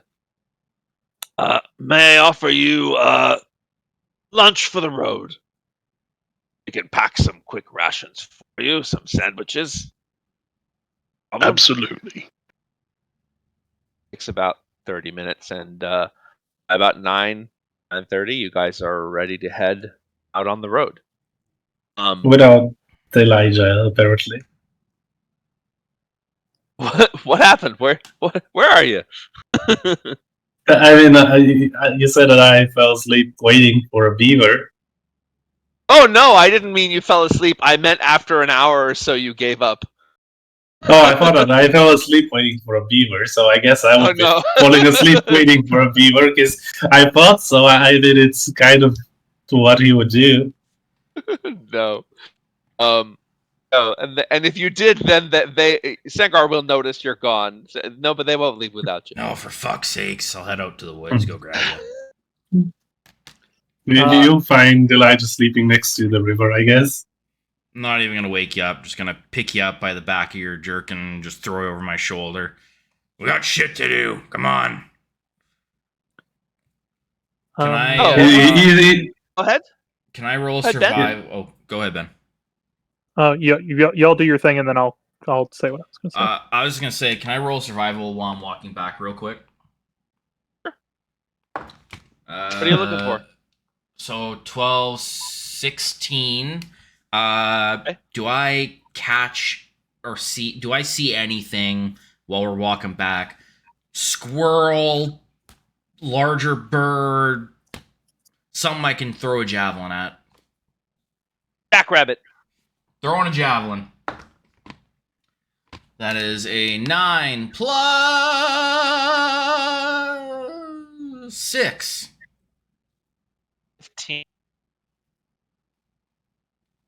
15 misses, I think. Jackrabbits. They're They're pretty much nimble. AC, but they're very nimble. They're very nimble. So I would say you throw the javelin and it just poop, poop, poop, and it sticks to the ground. By the time you get back, you want to throw another one? Take one more shot? Yeah, fuck it. Go for it. That's a 16 plus 6. Ah, that'll do. Walk past the other You javelin. stick it right between the ribs, pin it right to the ground. I'm just gonna walk past the other javelin. I'm gonna fucking bother picking that up. I'm gonna bring the skewered rabbit on the end of the javelin. Here you go. Eat. We're on the move. Let's go. And you're just literally just hanging over my shoulder with a jackrabbit in your face. And I was just going to say Elijah would probably wake up as you pick him up, but he would pretend to be still asleep until you shout at him. So, But yeah, sure, he'll just shake awake after you shout at him, and you'll grab it. You'll quickly eat it and go on. Very good. Ben, what you got? What was the head of this keep's name? The guy who we've been hanging out with? Harthos. Arthos Zymorvin. Zymorvin. Zymorvin with a Z. Master Zymorvin. Would you mind? We've noticed that you keep magical defenses around here. Yes. Saw that, did you? Indeed. Yes. Would you be able? I don't need you to bring the whole cavalry, but would you be able to summon one of these, wake one of them for us to at least demonstrate what they do? Of course. Opens the front door and says, "Armor! To me!" Fair enough. 6 suits of armor march towards you. Right out the door. They kind of got spears at the ready. Armor halt! Armor at ease! That's Looks about- awesome. Works about like that. Okay. And then he will grab his neck and take the book off of his neck, and then take the quill out, and then he'll turn to a page. Can you sign here? Oh, absolutely. It's currently a blank page. There's nothing on it. Hell of a trick you have. Page is blank. Am I just giving you my autograph or what? Basically. Well, actually, I mean, I can It's not not show the you. first time I've been asked for my autograph, but it is the first time in a very, very long time. He signs the name quickly- at the top. Go ahead. Yeah, he signs his name at the top. He would take the book back once he's finished, and he'd flip to. He has a couple murals that have this, but the one I remember off the top of my head is he'd flip to Candlekeep Library, the inner sanctum area where that head wizardy guy signed, and he basically just drew a big like a mural of what he saw inside, and all there is there is just his signature. Probably going to do something like that with this keep here in your armor. Oh, be honored. Cool, good deal. And he would close it back up and then just throw it back on his neck and into his forehead. All right. Anything else before we head back east? Okay. So, first day of travel takes you back into Silvery Moon. You could stay at the same place. You could look for someplace different. It does make sense to stay overnight in Silvery Moon if any business there.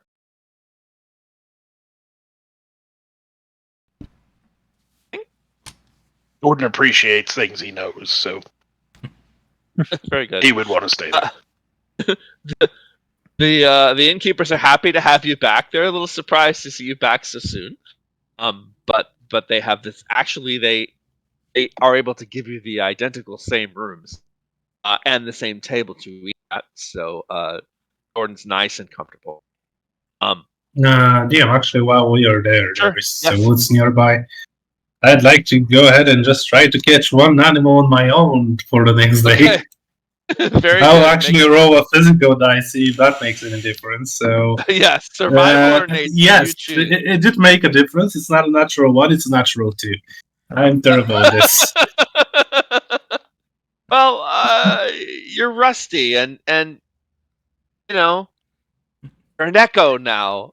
It feels a little. It feels a little different. Okay, I guess I'll just take another herb for the next I will day. say with a 2, you're able to. So that's a total of 5. A total of 5. Yeah. How do you feel about eggs? I mean, I'm not Raw eating eggs. them. I'm trying to drink blood. I will say with a natural actually- 5, you are able to find a very small chipmunk has some amount in it. That's a very small chipmunk. It's like an hors d'oeuvre. Okay. And could I be finding any eggs actually? Yes, you do. I was gonna say you find a nest that has eggs in it. Okay, so I'll grab some eggs and I'll bring them back to Sengar. Fuck am I supposed to do with Garth? these? You got me food, I got you food. Yeah. So here we are in Silvery Moon. We are headed northeast over Silvery Moon Pass. First step will be the town of or village of Hawk's Nest, which you don't know much about. On your way, as you start to walk through the hills, at about midday, you hear sort of coming around a corner. You hear around the corner, you can't see it, what sounds like an argument between some very large creatures. Large as a giant sword, or You hear, "Whoa. Look, we were told by the men to hold this road, and that's what I'ma do. I'ma hold this road. I didn't say to stand here all day. I mean, can't we work in shifts at least? I'm hungry." Listen, did we say anything about shifts? Oh, I didn't hear anyone say anything about shifts.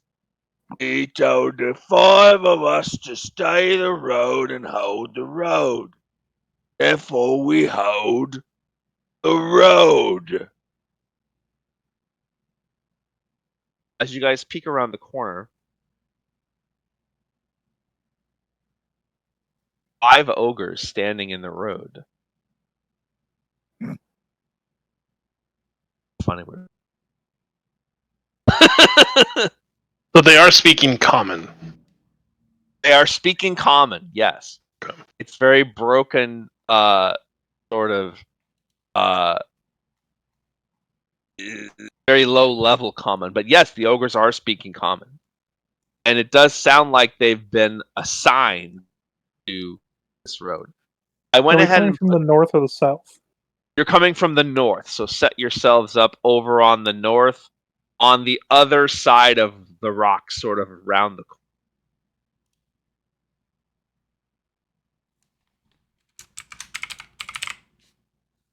I believe these are actually 5-foot squares, which is always a nice thing. They are, yeah.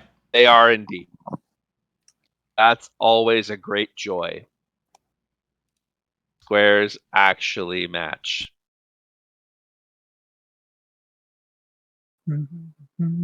Yes, you'll be coming around the corner from the north, heading south.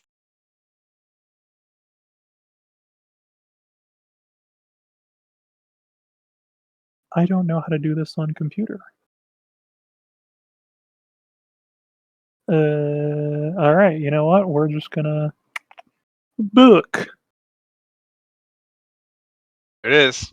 That's how I Oh. do it. Oh, there's a big orange square. Didn't mean to have that. Don't know what I did. It's a cheese. I love cheese. Oh wait. Boom. Let's keep the cheese. Oh my god, you remove the cheese.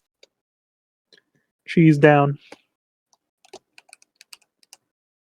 Harley, It is was it okay kinda if I put cheesy. you in there? Oh yeah, some of y'all weren't here when he was talking. Yeah, that's fine. Okay. Very good. His flight that he's supposed to be on got moved up, so he will be like in the airport like as we're ending session. So Okay. Very good.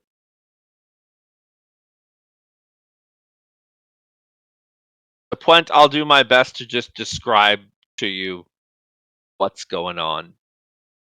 You don't have a way to see I it. can get it pulled up here. Just I'll just Okay, wait cool. a second. Right on. Yeah. Owlbear is super easy and it works on a phone, so DM, can I Guide approach them? this is Dungeons and Dragons, my friend. You could do whatever you want. That's the I beauty would of it. like to approach them and speak in giant.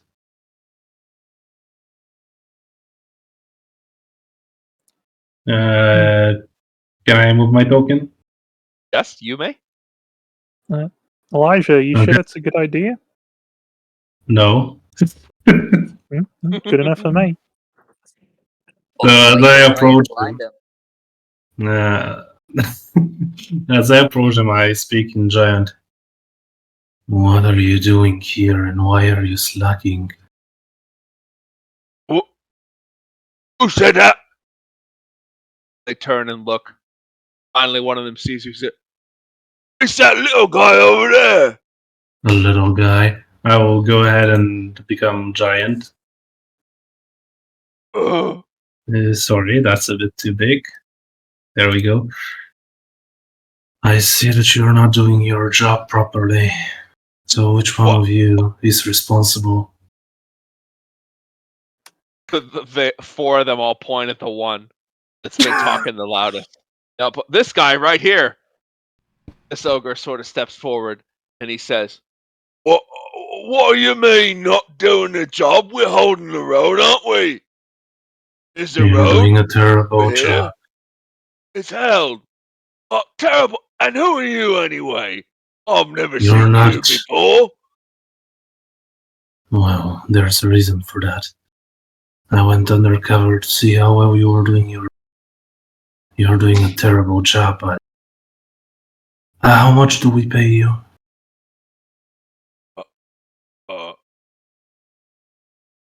Pay us in food normally.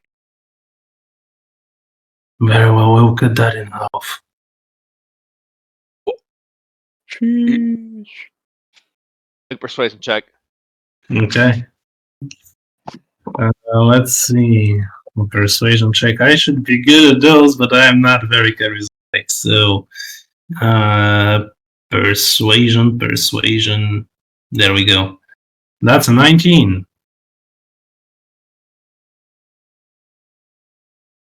I rolled a natural 20. But here's the Very- thing. My wisdom is -2. So I think you still beat me. That comes out to even with a nat 20, that comes out to an 18. And the ogre says, "What? Well, I want you to come with me, and the rest of you keep the road safe. oh, what? Now you four, you hold this road until I get back. We'll talk to this guy." Starts to walk You towards talk you. to your boss. Okay, I'll try to get him around the corner, and I will try to give some hand signs to Sanger to get prepared.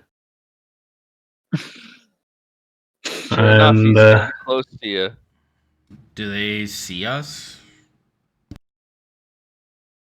Where are we going? The boss is back that way. Or are we going Yeah. this way? we moved. Come with me. You don't look like any fire giant I've ever seen. There's old red hairs. You look a lot different than that. I will Sure enough, transform he walks right into. around the corner. Okay, I'll transform into my vampire form to try and convince him that I'm a different kind of giant. And as he gets here, I will give a sign to everybody to get prepared, as my real goal was to separate them a little bit to get an upper hand. I mean, You and all those little guys? What the hell is this? would we I even want know to. that? Because you're I speaking was- of giant. Yeah, but I was giving you hand signs, kind of What thing, the fuck are we hoping gonna to. do with that? This is where Uh, planning and explaining plans usually is helpful. Sangar. I So didn't know where I was The ogre going. comes around the corner and says, "Oh, I don't believe this! Help! Help!" I will Roll go ahead and initiative, try ladies and to gentlemen. grapple him. Yeah. Okay. After he Let's left, see. Sangar would have cast Speak with Animals. I've got a 13. Oh.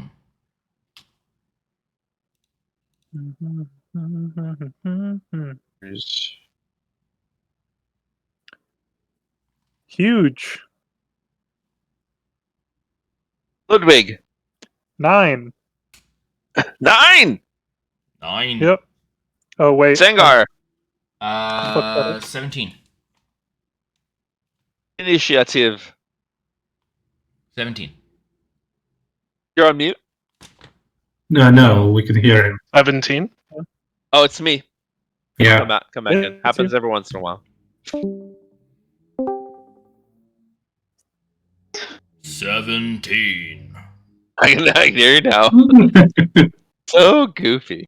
Every once in a while. Mine was not 9, Just by the way. chooses someone. I clicked Oh, the okay. wrong roll. I'm using a different software because I'm on my computer.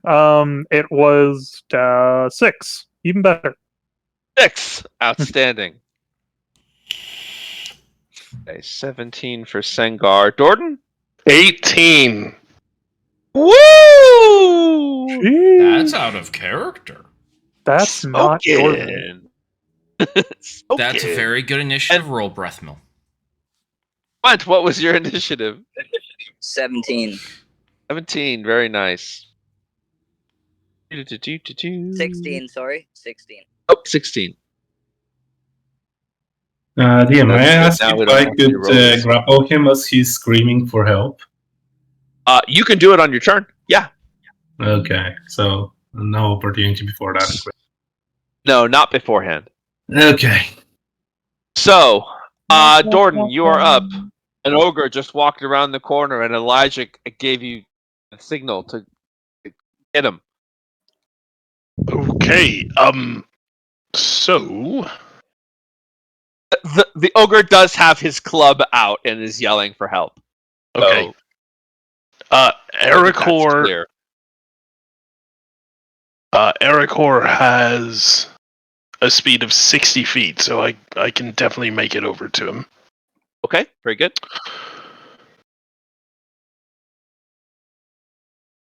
And I will make 2 attacks with Shatter Spike. The first one's a 9. I don't miss. And the second one's a 13. 13 will hit. Oh, that's good.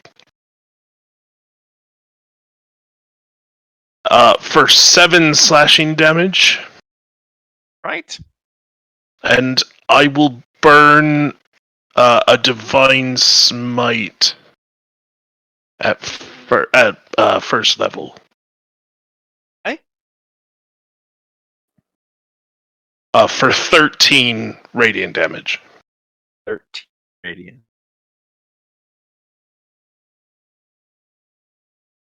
Okay.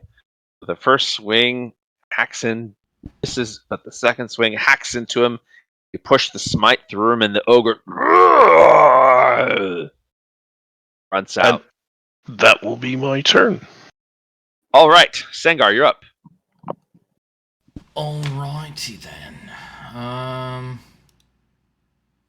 I am going to.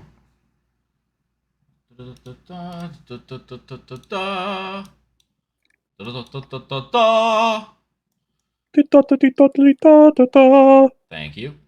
I'm going to say to Gladiator. All right, shit's going. You coming? You staying?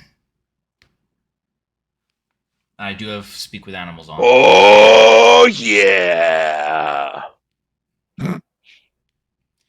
Time for some fun. I'm gonna stretch my shoulders out, and as I do so, I'm going to grab a You guys bottle. hear him? Yes. Yep. Son of a bitch. Lost him. You son of a bitch. What the fuck? Can you So- hear me now? I got you now. I'm going to. I'm going to.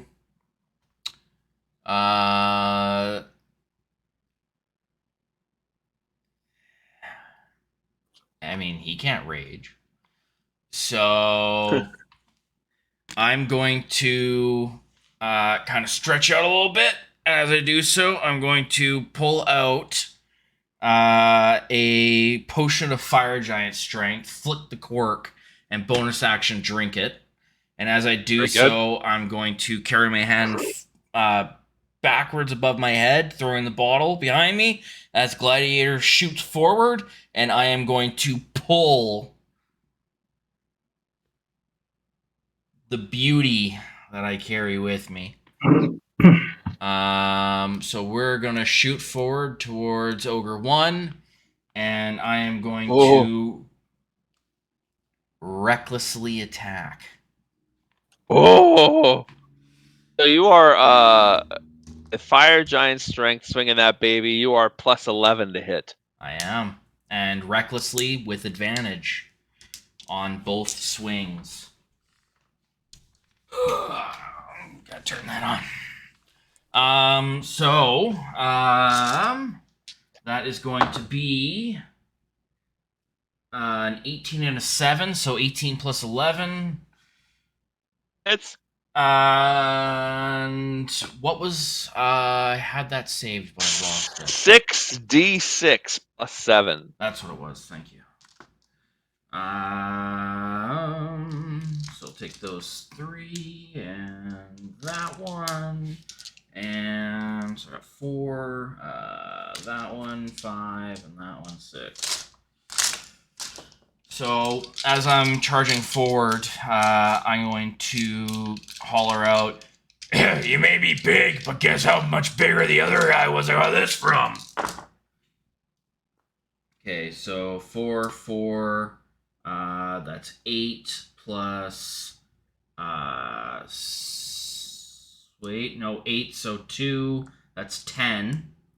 10 plus 12, 22 plus 5, 27 points of damage on the first swing. Ooh. He's looking rough. As I cleave into him, I'll roll for my second attack. 16 and 13, so 16 plus 11. You bet. And second swing. That is shittier. 3 and 3 is 6, plus 6, 12, plus 5, 17, plus 3, 21 points of slashing damage. Hack. First hack takes off his left arm. Ugh. Ugh. The second hack comes right down the middle of his chest. Splits him open. I'm Falls going down to dead. yank the blade. So He's not dead, by the way. Right. Oh, that's trolls. Yeah. Oh, we said ogres. I'm sorry. Yeah. No, you're Yes, good. ogres. No, I forget that with trolls all the time, so I appreciate the reminder. I always have to remind. I hit him with fire I damage. He's always- not regenerating. I always forget. Yes, no. But these are ogres, so I'm okay. Cool. They're Because dead. Dead as hell. on Sunday we fought like 13 trolls. Oh my god, there's lots of trolls on Sundays. There's a lot of trolls. Yeah, you're trolling us. A lot of trolls. A lot of trolls. I'm trying to remember. Is it 60 feet for a warhorse? It is. Okay, so Thank that was you. 30 feet of movement. And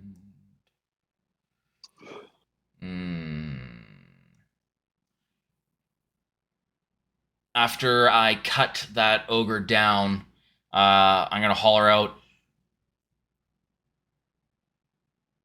We taking the brunt, or are we staying? I'll say it to Gladiator. We're taking the brunt. What kind of question is that? So we're both gonna move 30 feet forward to there. Okay, very good. So this is a good reminder. You guys, and Jordan and Sengar both knew it, but you guys are all mounted. So you have that travel distance rather than your own normal travel distance. Unless you dismount. Unless you dismount, of course. Gladiator's Which just would be- fucking ridiculous. So Alright. how much move speed does that give us? I believe it is 60 feet. Okay, perfect.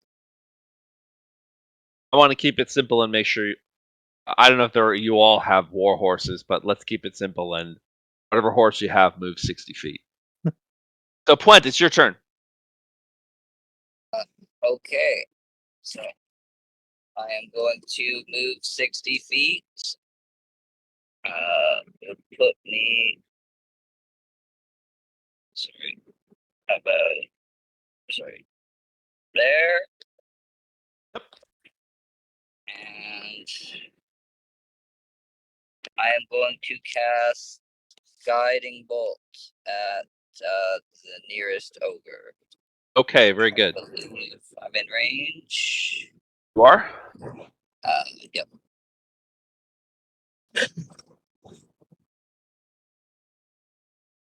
Oh, that is a natural one. Ooh, natural one will miss. So you're not used to doing this on horseback.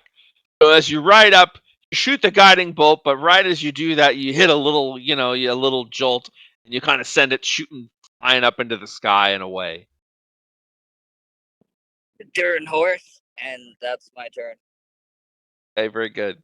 Elijah, you're up.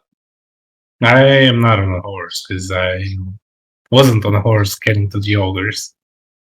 And also, I'm a little bit too big you right can- now to be on a horse. If you want, you can use half your movement to jump back onto your horse, and then you'd have 30 feet of movement. Can You my might have horse more hold than a giant, like a large You have just creature? as much of that without. What's that? Can the horse be ridden by a large creature? Because I am No, probably currently not. large. Okay. Probably not. No. So I'll just Call. take this stance over here and try to protect both Point and Sengar, being a little bit big. And I'll prepare an action to attack the first ogre that comes within range. Actually, I do have a range attack.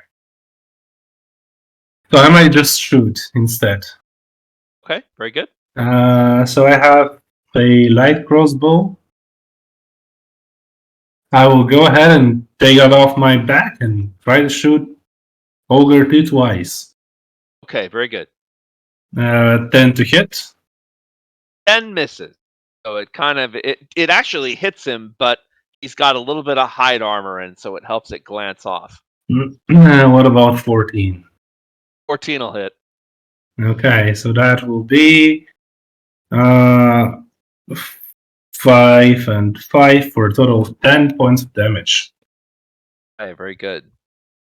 That one sinks in pretty deep, just underneath his chest, top of his rib cage. The first one was a warning shot, warming up. There you go. Very good. And that will be all for me. All right, Ludwig, your turn. Sure is, isn't it? Well, oops. Oop, that's not me. Who is that? Rat? Who's Rat? Oh, the horse? The horse. Has a horse named Rat, right? I thought we sent Rat back. Rat was some other random guy's horse. I thought that was the horse we kept, so Elijah had a horse. I thought you kept it. Oh, I don't know. I don't remember us saying that because that was just some guy's horse. I thought we bought a new horse. No, we didn't. I Gladiator caught I back think up we- with us. I think we kept Rat. I like Rat because I Let's love say eating we rats. kept Rat. Let's say we kept Rat, even if we didn't. Yeah, because Just Gladiator. stole the guy's Gladiator. horse. Yeah, well, Let's that was suspend- it. Gladiator Let's caught up with suspend us. that disbelief. We hand waved it because I'm remembering this from watching the recap earlier Yeah. today. We hand waved Yeah. Gladiator, so that way he was there, and then Elijah took Rat, so we didn't have to buy a horse. Yeah, Yes. I love God Rat. love you all. I can't keep track of horses. I can't do it. All right, I right. will move up 30 feet. Oh, shit. Sorry, new to You're doing on a this horse, so computer. you can go 60 feet if you want. Oh, shit, you're right. You just told us that. DM, can I share their space as I'm large? Yeah. Sort of like if they're There. halfling and I'm normal. If it were very, very, very close combat and it mattered mechanically, then maybe not. But as it is, it doesn't matter yet. Okay. Okay, am I 65 or 70 feet away from this ogre, technically? He's in that square. Not that it matters all that much. I'd call it 60 or 65. Okay.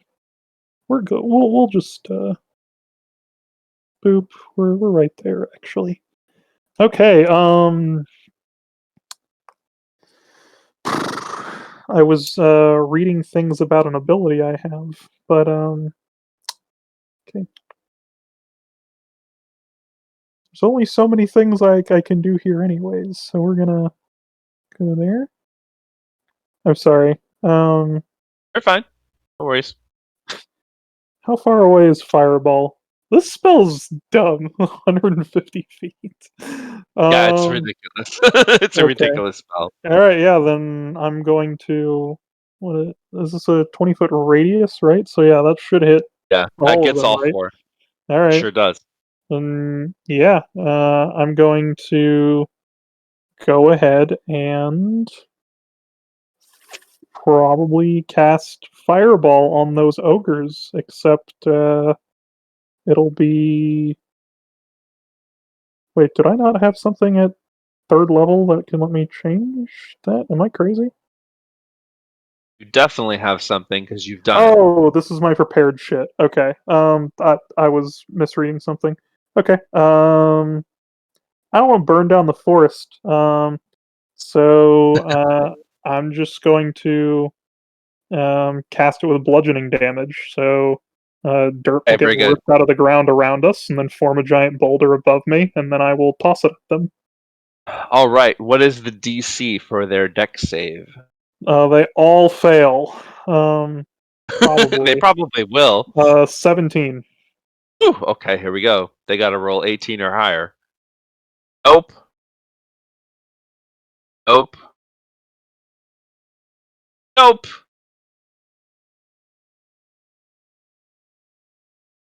Sure enough, they all fail. Who'd have thunk it? Okay. And then my dice app just crashed, so that's pretty cool. So we're just gonna do That's that on right. our phone. I love. Oh man, it's taking over my computer now. That's cool. Um, so we'll just grab this. I'm sorry, I didn't expect that. This is 8d6, right? They Yeah. take 28 bludgeoning damage. 28.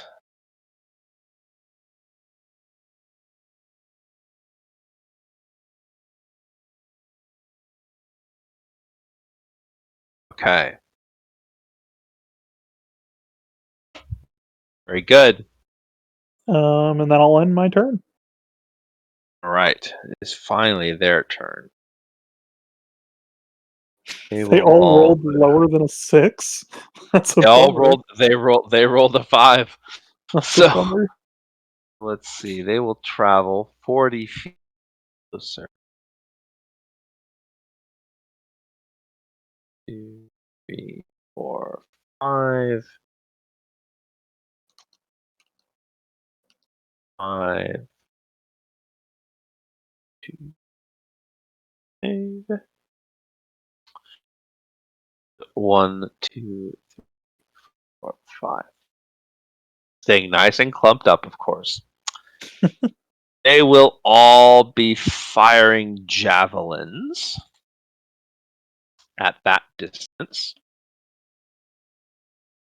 The first javelin is going to come at you, Elijah.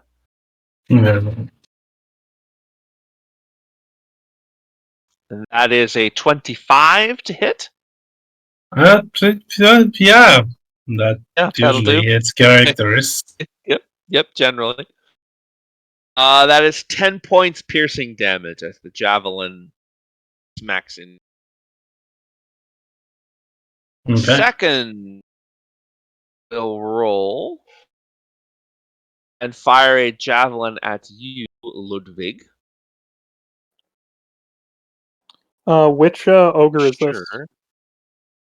Let's see.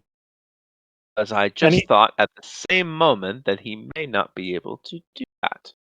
They all maybe can, but actually, Yeah, 50 feet. all of them Should be a are rolling at disadvantage. disadvantage. Yeah. Rolling a disadvantage. Okay, well, hang on. Does 15 hit you, Elijah? No. Okay, then give yourself all that. Give yourself all that hit points back. I'll Yourself those punch 10 through the javelin. Very good. All right. So, Ludwig, this one is coming at you, and that is a 10. That does not hit. Let's go.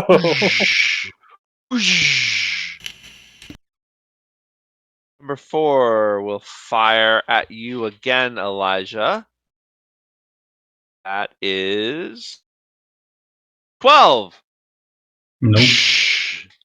Eyes past. Last one will fire at Puent.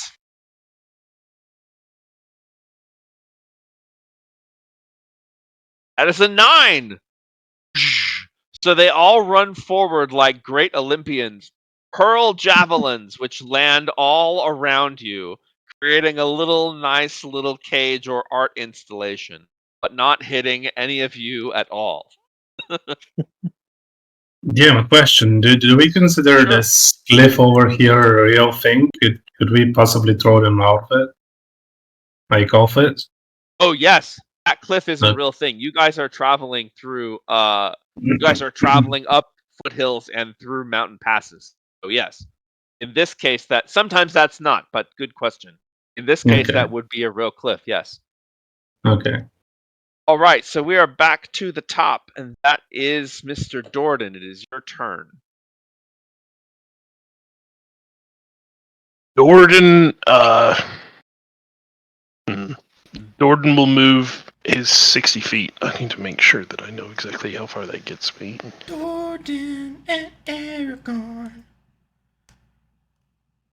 doing cool things a moose and verbal can. Okay. Dorden will actually set up over here.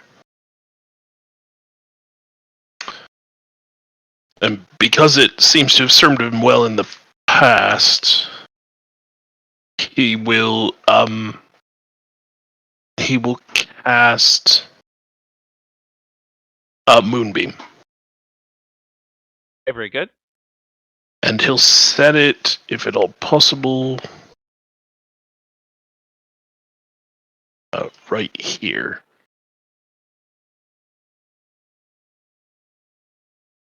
Fine. So The radius or diameter of that moon. it is a 5-foot radius, I believe. And let's make it like so. There we go. Yep. Oop, that's a little too big. That's fine. That zaps ogre number 2. But it only happens on his turn, not Right. as soon as I cast it. Okay, very good. And yeah, that will be my turn. Sengar, your turn. Sangar is going to say to Gladiator, I respect you. I appreciate you. But maybe don't get into all 4 of them. and Gladiator is going to carry us forward to about 25 feet. Okay. And I'm going to, 25 was there. And he, knowing me very well and the bond we share, he's going to kick his hind up and try and launch me at Ogre 2. Okay, very good. Make an athletics check. Alrighty. While I'm heading there, I'm gonna bonus action rage. And those 2. Thankfully, I have advantage because I rolled a nat 1 and a 14. 14 plus athletics is 30-20 plus 6. 30-20 will get you there. It is going to shoot you directly into the moonbeam. That's perfectly fine. I'm happy Okay. there. As I get launched, I'm going to bring the sword and try and just dig into his chest as I recklessly attack him. Okay, very good. So that is with advantage, a 3 and an 18. 18 plus 11. Yep. And 66 plus 7.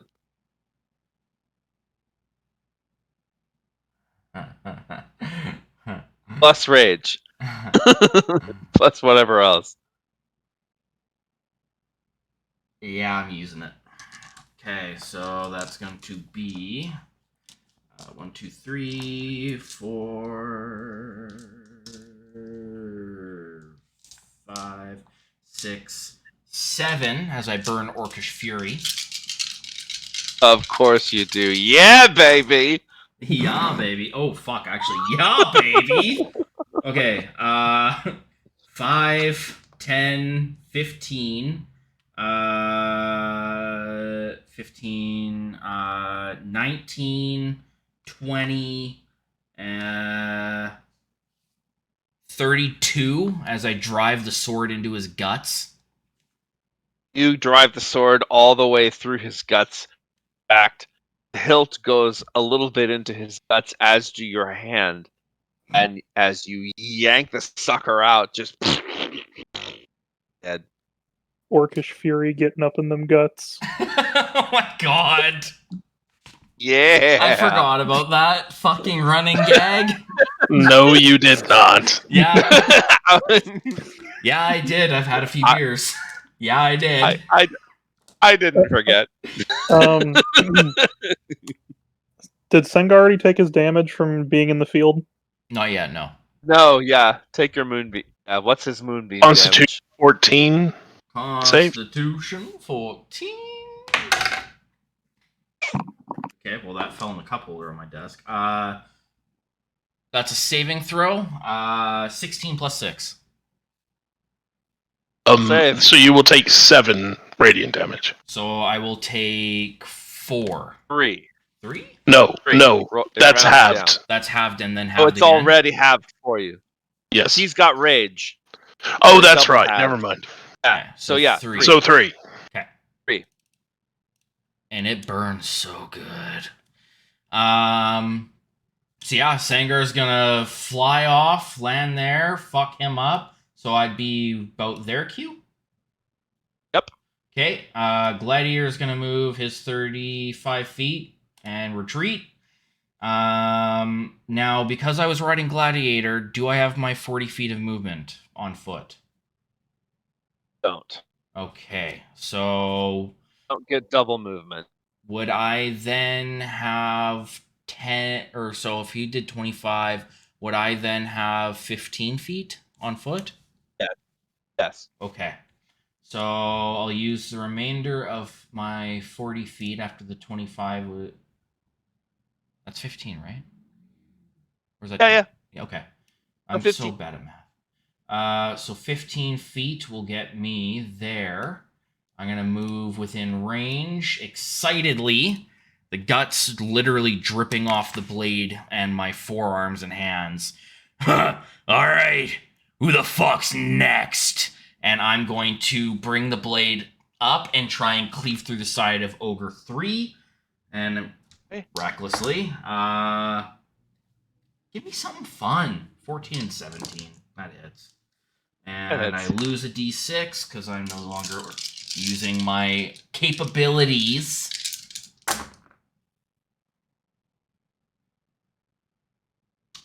That's a first.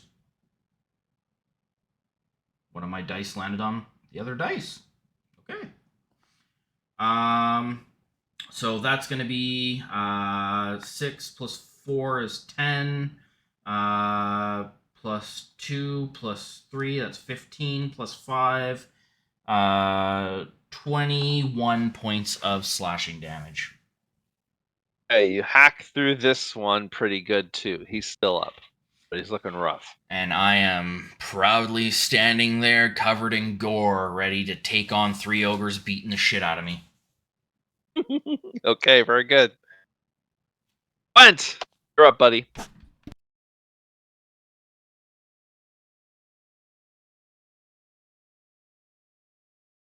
Now boarding at gate 3. So, I am going to ride my horse straight up back here behind these guys, and I'm going to Okay. cast. Yeah, you can get around that way. I'm going to cast Spirit Guardians, Okay, very good. and anything within 15 feet of me has to make a Wisdom save. Alright, so from there, Even that at the start of their turn. these two definitely are. And the save is 14.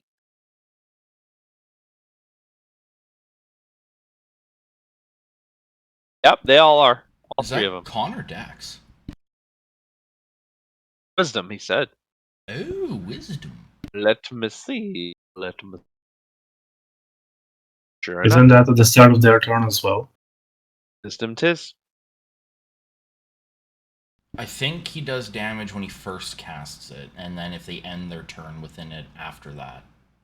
Oh, anything that's in the area, and also when they start their turn. Anything that moves into the area.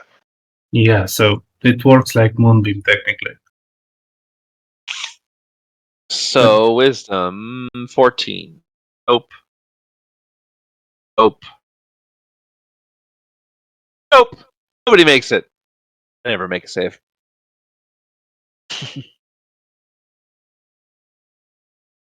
They are ogres. So I guess making saves is not really what they do. So they take 11 points of radiant damage. 11. This ogre that got slashed by Sengar, the radiant damage just withers him and he goes down dead. What do your spirit guardians look like, Gwen? Boop, boop. I thought they were a bunch of small dwarves. I thought so too. Yeah, they are a bunch of like golden glowing like dwarf spirits in like various armaments. Just a bunch of tiny golden dwarves beating that thing down.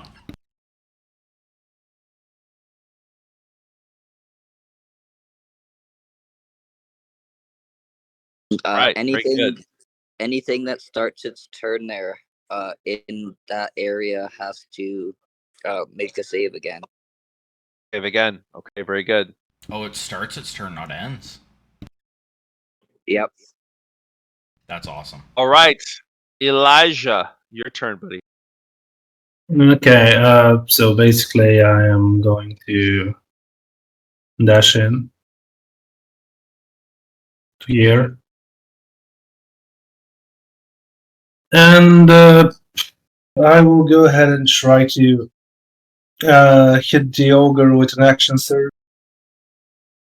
Okay. I'm going to punch him in the face.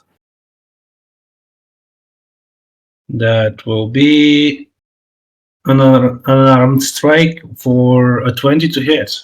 Not natural. Indeed. Yep. And this will be 13 points of damage. 13. Yeah.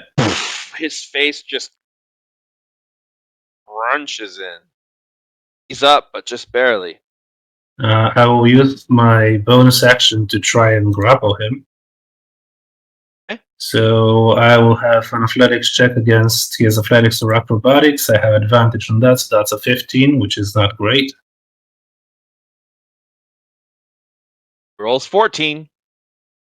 All right, and I should have like 20 feet more movement speed.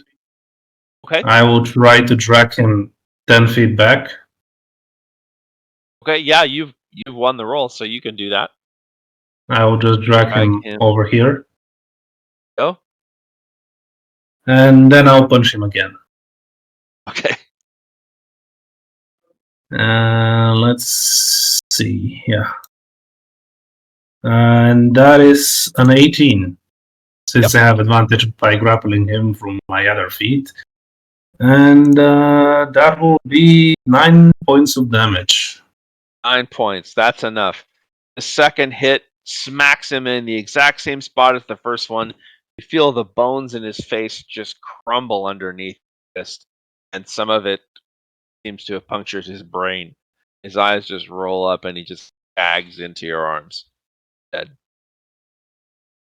I'll just toss him over the moonbeam for no reason at all. Just so it can burn.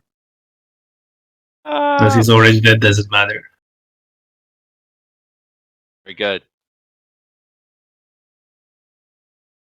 All right, And Mr. Ludwig. that will be it. Great, your turn, Ludwig. All right. I will move up. Boom. To about there. And then I will cast Ray of Frost on Ogre number 4. All right. That is 21 to hit.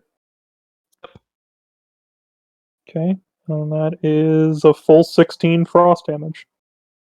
Oof. Also, just barely alive, shivers his way into trying to raise his club. All right, and then I will end my turn. Okay. All right, so Puent is in that same area. So does he take that damage again? He has to roll a save. That's right. Wisdom 14. Not a chance. So that's 16 points of radiant damage.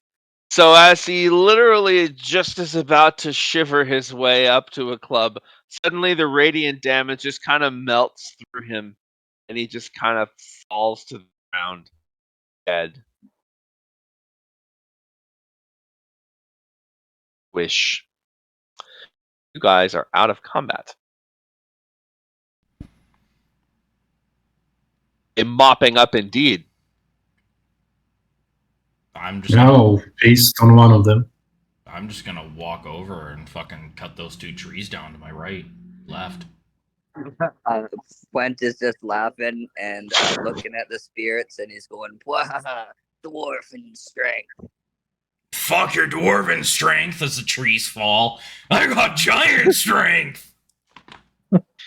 In my head, the little dwarves are singing "Hi ho, it's off to work." Just for those of you with kids. But at like chipmunk levels. Hi-ho. Yes, yes. Hi ho, working Moradin's anvil we go. Yeah, there you go. All right. So, none of us heard anything. There. None of us heard what they told Elijah, right? Didn't they say that the boss was at the other end of the trail or something? They did say They that were the speaking boss in was giant. They said the boss was in the other direction, but they were speaking in giant. But you speak giant, don't you? But even so, I was far enough away that I didn't hear that. Right? No, I think you would have, because by the time that was being said, they'd already walked most of the way to where you were. No, I think you would have heard that. Okay. But he didn't say sort of like that way on the trail. He basically just said the boss is that way. Short distance, long distance. But regardless, the fact that we didn't know who had sent some of these giants to attack the cities, and now we have a general direction, seems somewhat important. Correct. There is at least someone at least having ogres guarding roads. So I would say that to the group for sure.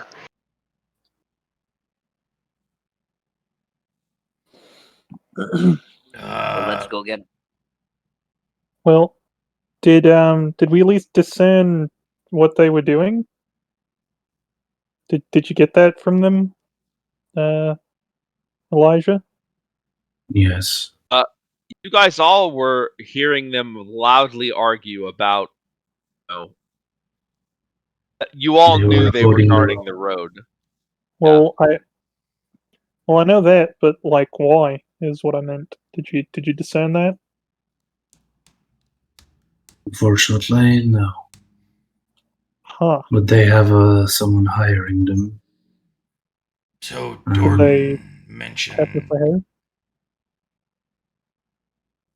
So Jordan mentioned a direction. Did you see which way he pointed? The way we are going. Yeah, the way that you're traveling in. I would like to go really fucking fast, really fucking quick. I have a time frame on this. Okay. Well, let's go then. Okay. I'm not sure we can reach that boss of theirs, but sure. So my potion has been going for 12 seconds. A minute. I have an hour.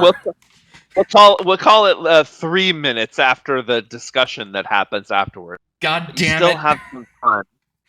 And So I have 57 minutes.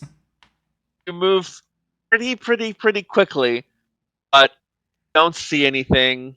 The potion runs out. Sword once again becomes heavy as hell behind you. Um, it does accelerate your pace, so you are going to be pulling into the town of Hawk's Nest at around 4 p.m. Can we take a Probably saved rest? about an hour. The Hawk's Nest. Hawk's Nest. So Hawk's Nest is a fortified village settlement. Obviously, been built to defend against other threats. Sort of defends the eastern flank of Silvery Moon there. Like the name might indicate, the Hawk's Nest is perched sort of atop a rocky crag, big high battlements around it. Uh, once you get to the outside gate, you talk to the guy, and he's sort of, generally, it basically, as long as you don't look like you're any threat, particularly if you're coming from the west, from Silvery Moon, they don't take you and let you in. You're Can we inside a talk with the guard? sure. Guard says, coming from the west, are you? From Silvery Moon? Indeed. Though the road was, well, held by some What do you mean? giant creatures who were guarding it. Do you know anything of that?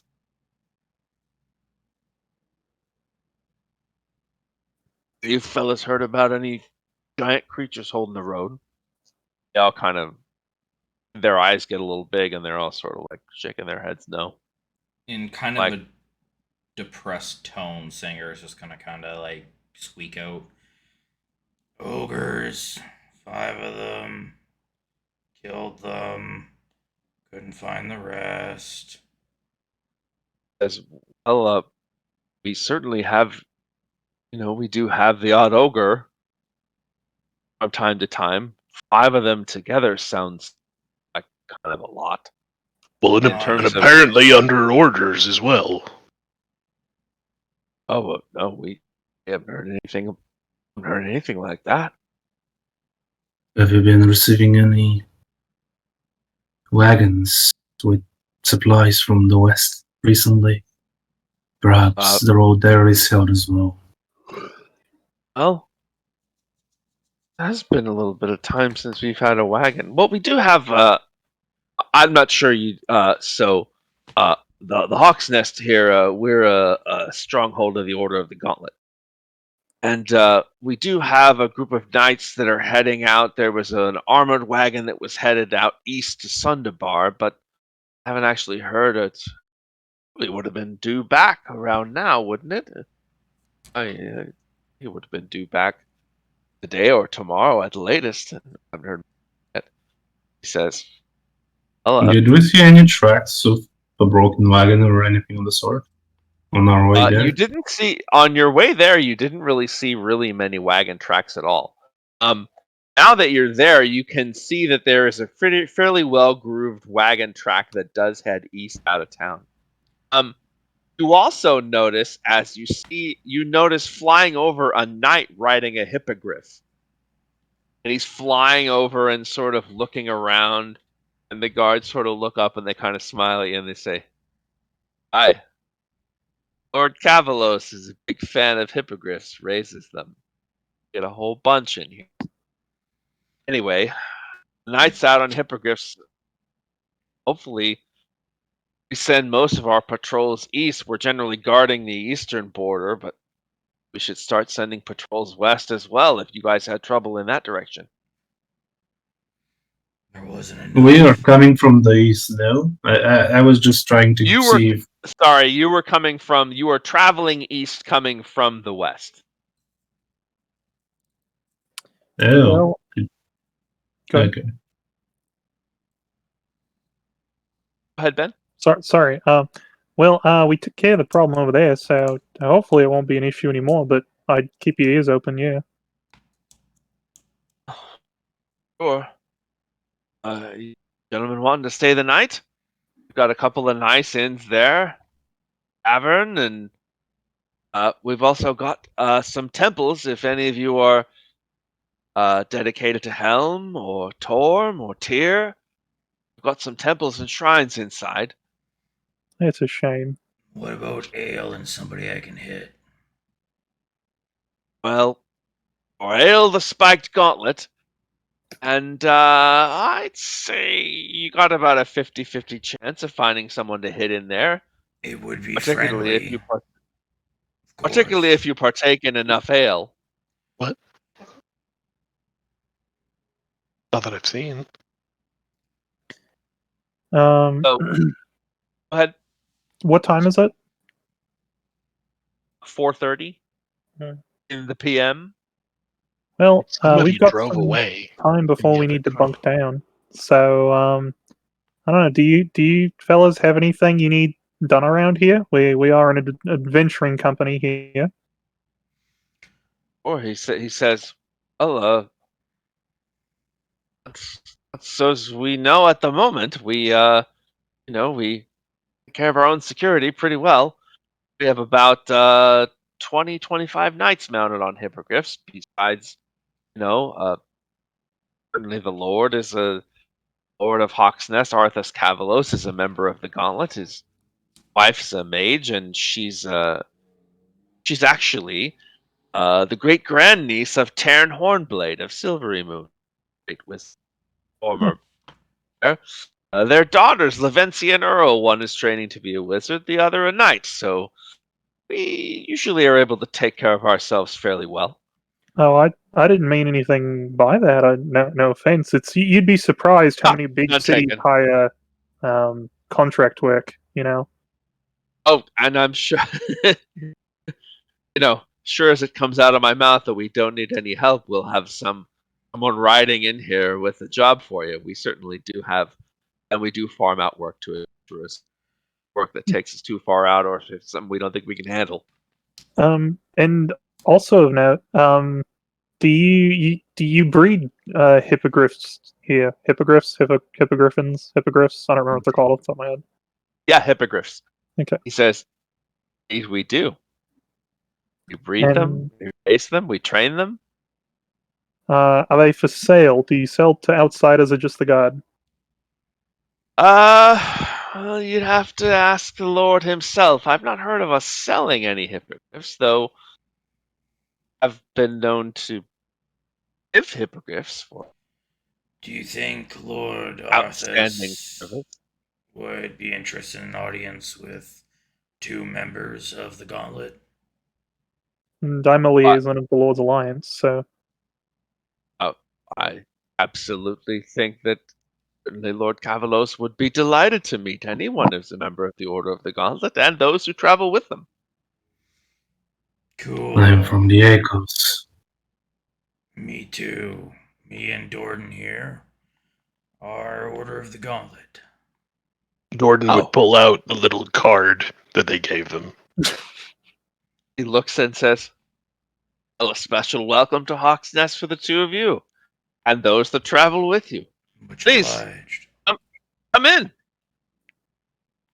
So you walk in, and sure enough, there's it's basically just a keep, but there's a leather worker, there's a blacksmith, you got another caravan supplier. Those seem to be in every town. There's a couple of inns. One is called the Hawk's Roost, and the other is called the Inn of the Silver Sword. Both look cozy and spacious and nice. And right in the center of the keep is, sure enough, there's the Spiked Gauntlet. It's got a big sort of fist up down like this with spikes coming out of it, and you can hear the noise in there already. It's like there's some drinking going on. Sangar, hearing this, seems to come out of his downer a little bit.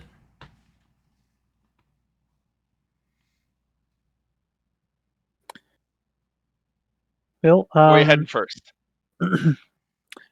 well, if you are just itching to go get some drinking done, Senga, I wouldn't mind if you wanted to go get a rooms first. But I want to try and find this. I'm sorry, I forget the. I'm very bad with names. The man you said who was in charge. Lord Arthas Cavilos. Cavalos. I'd like to Cavalos. find this Lord Cavalos man and see if we can get an audience with him. It may not be something we can afford right this second, but I want to see about procuring hippogriffs, especially if they're trained here. He'd definitely know how to, what's the word that I'm looking for? Let us break them in, if you will. It's easier to train if someone already knows how to train them. I normally would happily take you up on that.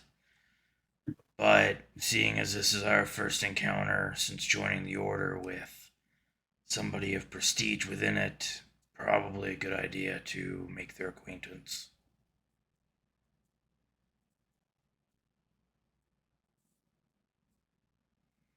And then So- after, I'm going to break somebody's face. I'm sorry, is this person who is head of the town not also part of the gauntlet that we're trying to see? Same person. You're trying to see the same person. Okay, then yes. Yeah. Then good. Yep. Let's go see about doing that. Did he say where he was? It's sort of obvious, like where this On the you Griffin? know, the great big double doors. True. The great big double doors head into the keep. Sort of announce yourself to the guards. The guards send in, and they ask you to wait. Doesn't take very long, and then the guard comes out and says, "The Lord Cavalos and Lady Agathon will see you now." Open the doors. You enter the keep. Sitting on you, they're not really thrones. They're sort of big, nice, high back wooden chairs. But they're two right next to you.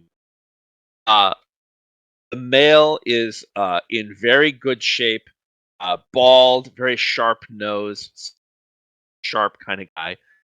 You do notice he's got a necklace that reminds you of the necklace that Whistler wears. That shows that he is a paladin of Tyr. This might His sound wife- strange. Sorry. Sure. Does he look like a hawk? I wasn't really intending it, but he does a little bit. Got a very Okay. sharp nose. Chin is a little bit receding. Sort of scruff. I imagine sort of like a Patrick Stewart look. A kind of, older but sharp and in good shape kind of deal. His wife has very short cut hair, sort of framing her face. She looks like she's actually a bit older than he is. But she sits and she sort of, demurely, very, very proper, legs crossed down at the ankles, and they meet you, and he stands up and says, "Ah, I'm told we have gauntlet members coming in." Gordon would Whom- again show his card. Ah, very good, very good. Well, you're welcome to the hospitality of Hawk's Nest. I am Lord Arthas Cavalos, a member of the Order of the Gauntlet. My wife here, the Lady Fenris Agathon. We are pleased to meet you. I'd also like to introduce my daughters. This is my daughter Levencia. She walks up and she's got she sort of knows in a book that you, little Ludwig, would recognize as a spell book. She sort of looks up and says, "Hello." Goes right back to the book. And then and my other daughter, and he seems a little prouder of this one. He loves them both, but sometimes you have a favorite. He seems a little prouder, and he says, "And this is my daughter Earl. She is training to be a knight of Tyr like myself." Earl stands. Her hair is very close cropped, tall and lean. She sort of gives a firm nod, and he says, "Welcome to the Hawk's Nest.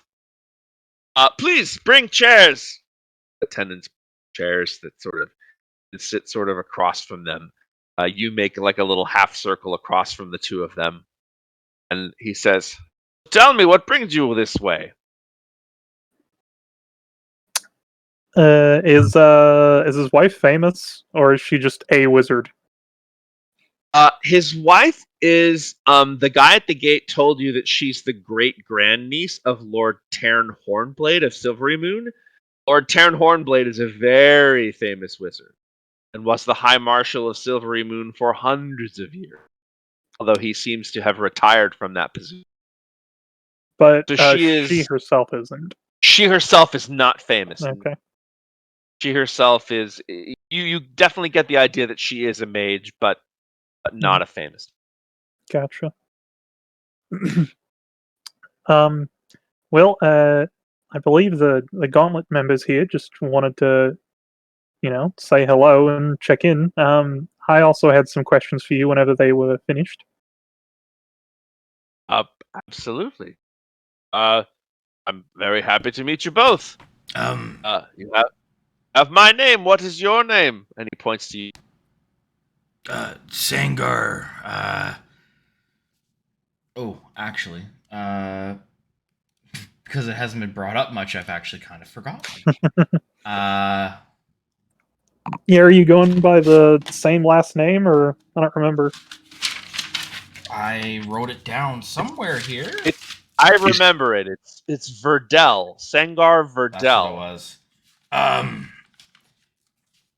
Formerly known as Sangar the Behemoth, as you can tell by my size and my sword.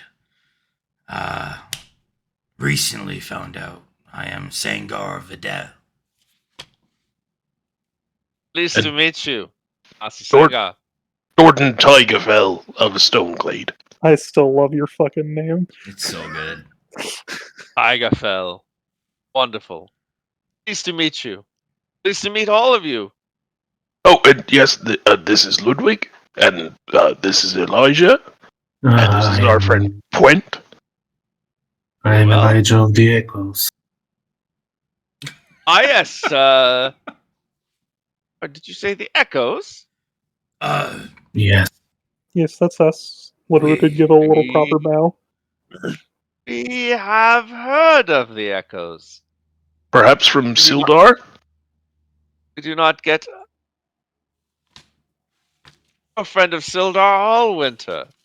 We are. Well, riding griffins, not it just seemed to seen make some- sense to me. He's actually one of my closest friends. Is that right? Bit of a mentor. Well, I mean, I have not seen Sildar in 40 years. Well, if it makes In a you very feel long any time. better, if it makes you feel any better, the old bastard's still kicking and still slinging that sword. Oh, I bet he is. He was probably the bravest and in some ways the most foolish knight I ever met in my life. He would take chances like you would not believe. I'm sure he must have learned some wisdom by now if he's still alive. Erring man he was. Well, you may be right, but in the same breath, he did take a chance on us. He took a chance Yes. on me. I wouldn't have done it. We have heard your exploits not from Sildar, though he's such good company. We have heard your exploits spoken about in connection with Tribor. Apparently, we heard you defeated a couple of fire giants while you were there. That's Quite where, impressive. that's where I got my new toy. And I'll gesture to the great sword. How can you wield that thing? Perseverance and a little bit of fire giant fingernails. You most certainly Why? can. The wife speaks for the first time and she says, "Ah, very wise. Wise indeed."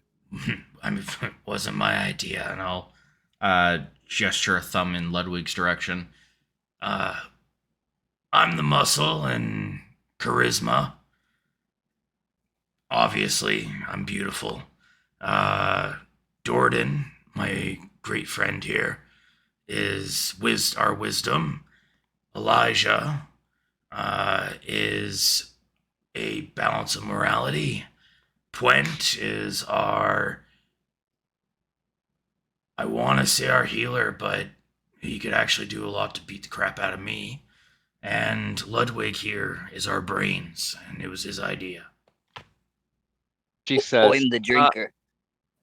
No, you're not. the guy gives a big roar.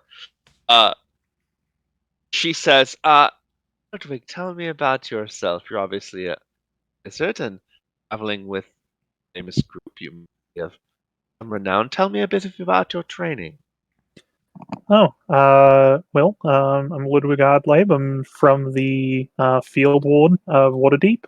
Um, and my teacher and still my greatest mentor is the Blackstaff of Waterdeep. Um, I cool. actually accidentally stole one of his his manuals that he left at a shop that my father runs, and I learned it in about a day. And when he came to find it, he took me in. Quite a story. Well, you cannot do much better than the Blackstaff. My great uncle is Tan Hornblade, so I trained under him.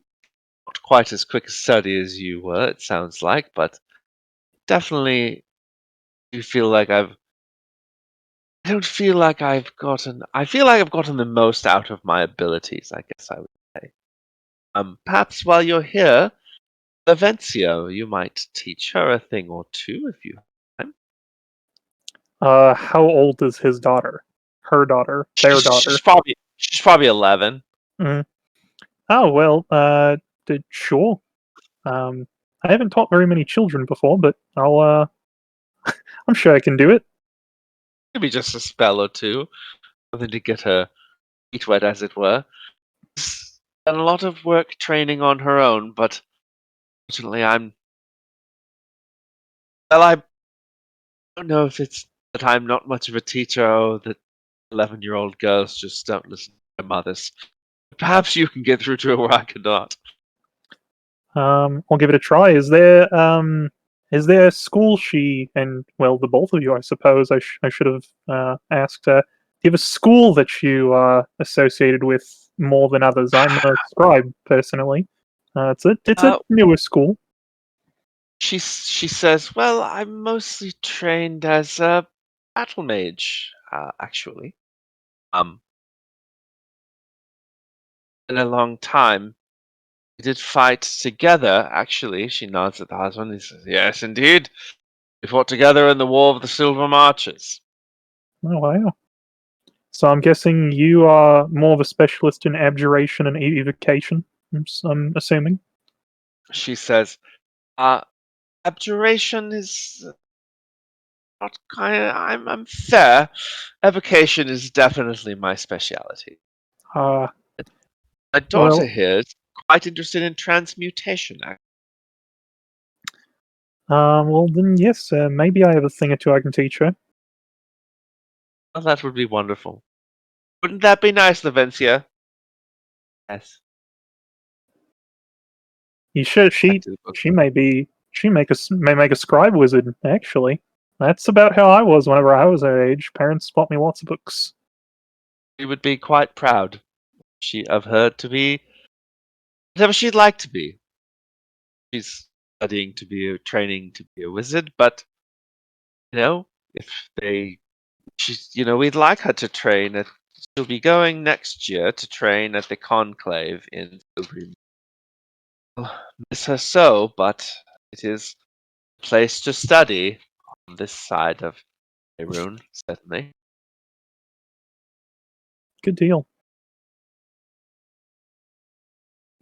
Lord Cavilo says, "So, have you chosen which inn to stay in? Both a fine establishment, the Hawk's Roost and the Silver Sword. Excellent places both. Can't go wrong." If you were a traveler, part of the gauntlet, and an accomplished fighter, what would seek your interest out of the two? Being first time. Again, you cannot go wrong. I must admit, I'm a sucker for symbolism, so the silver sword would be my choice. That's what I If there's had in anything mind. wrong with the Hawk's Roost, I'm quite proud of it. Quite proud of my own Hawk's Roost, as it were. Speaking of that, Ludwig, you had a question for the Lord. You're right, I sure did. While we were in town, we heard about you breeding and training hippogriffs. Ah, yes, it is my greatest passion. Is there any way, it may not be something we can look into at this exact moment, but do you sell to adventurers? It looks as though he has gotten this question several times. Yes. Uh, we generally raise for our own. Have not sold a hippogriff. It is. There's nothing wrong with it, exactly, except that. I guess that first I like that it makes us special. I'll admit it. I take great pride in it. Second of all, I guess I don't want it to become a business. I don't want lots of people to be coming and buying hippogriffs. I don't wish to judge character on who I should or should not sell a hippogriff to. Uh, Certainly, if your cause were noble enough, we'd be happy to have my knights ferry you someplace if you'd like to get someplace a bit quicker than normal.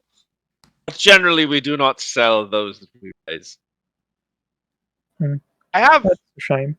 given one or two away. For people who provided great services to the town, of course. Well, maybe one day then. Maybe one day we will be able to do some kind of transaction like that. But for now, I appreciate the time. Did you all? My Can I approach the little girl? Sorry, what's that? Can I approach the little girl, the 11 year that was not interested? Sure. I will try not to grab the word and lady's attention while doing it. And I'll go and kneel down to her almost. So, what is your name? Vencia. I didn't see. That's a very beautiful name. You want to see a little trick? Yes. I'll just look around, make sure that nobody is watching us, if that's Nobody- the you're good. possibility. Yeah, you're good. And I will just put my feet on the wall and start climbing like 2-3 steps and then go back down. How did you do that? Well, I've got a little secret. But to tell you, I need you to promise me something. Oh, anything. Well, you know, my parents actually made a great sacrifice for me to be able to do that. And you here seem to be very lucky. Your parents caring for you and being there for you. Even if you currently don't feel like caring too much for them, if you show them a little bit, perhaps your mother could spend some more time with you and teach you a thing or two. And then you could gather this power for yourself. How about that? And then I'll come back Okay. tonight and show you a few more tricks. I'd like that. Just promise to be I'll, good. I promise. Smiles. Now, if you could pay more attention to your guests, I hear that it's a good courtesy. Very good.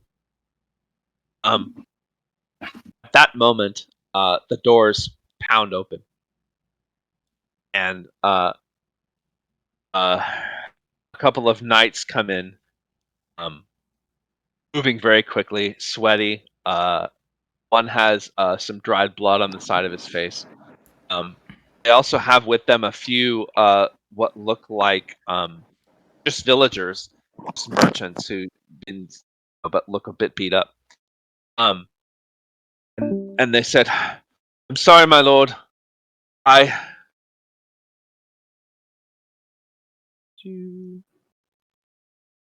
As they come in frantically, Ludwig turns and looks directly at the camera. I'm Dun, dun, guessing, dun, dun. Wow. I'm guessing Luke has kid problems. Yeah, he does. He bid us a good night. Okay. So the knight comes in and says, "Ah, my lord, we have a problem." Lord said, "Are you all right? Anyone hurt?" Hurt? Yes. Dead? No. This group was traveling east towards Sunderbar with a wagon. Uh, Luckily, the wagon was armored. Uh, we were actually transporting. What were you transporting? Transporting wages to workers who were rebuilding Sunderbar's defenses. And he sort of looks around like, their defenses are our defenses too, right? Yes, yes. What happened? They were attacked by fire giants. Sangar's Heard gonna stand screaming on up. the road. Heard screaming on the road. We were able to swoop down and save them. We were able to chase the fire giants off. Luckily, they had with them dogs. Dogs like I'd never seen before. Dogs that see fire. At any rate, we couldn't save the wagon. The best we could do was drive them off enough to fly these folks back. The wagon is still out there wrecked. My lord, if I may, we didn't have a Yes. chance to say it because of conversation. We were trying to get to it before this. And Sanger will kind of like give a bow and gesture of like, like you're not interrupting, you're good. Before the interruption, we were coming from the west and found 5 ogres holding the road. Ogres holding my road. They're dead. Good man. Still, so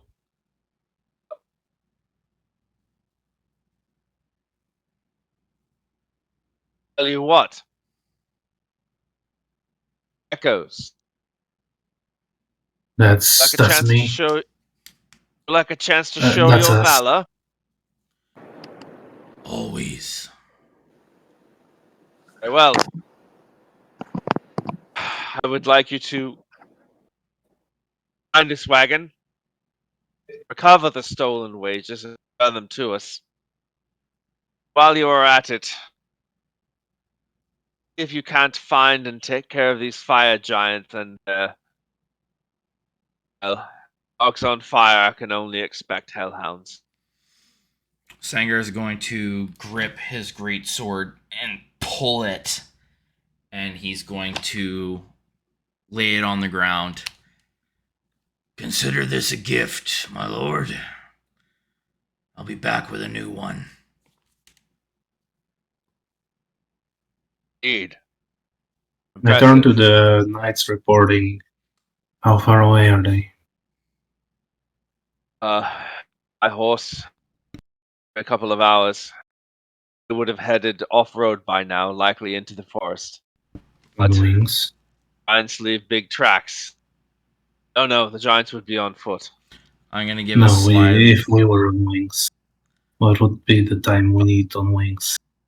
Sure, I imagine we could fly you back out there in about an hour, wouldn't you say? And they, yes, we could likely get you there in an hour.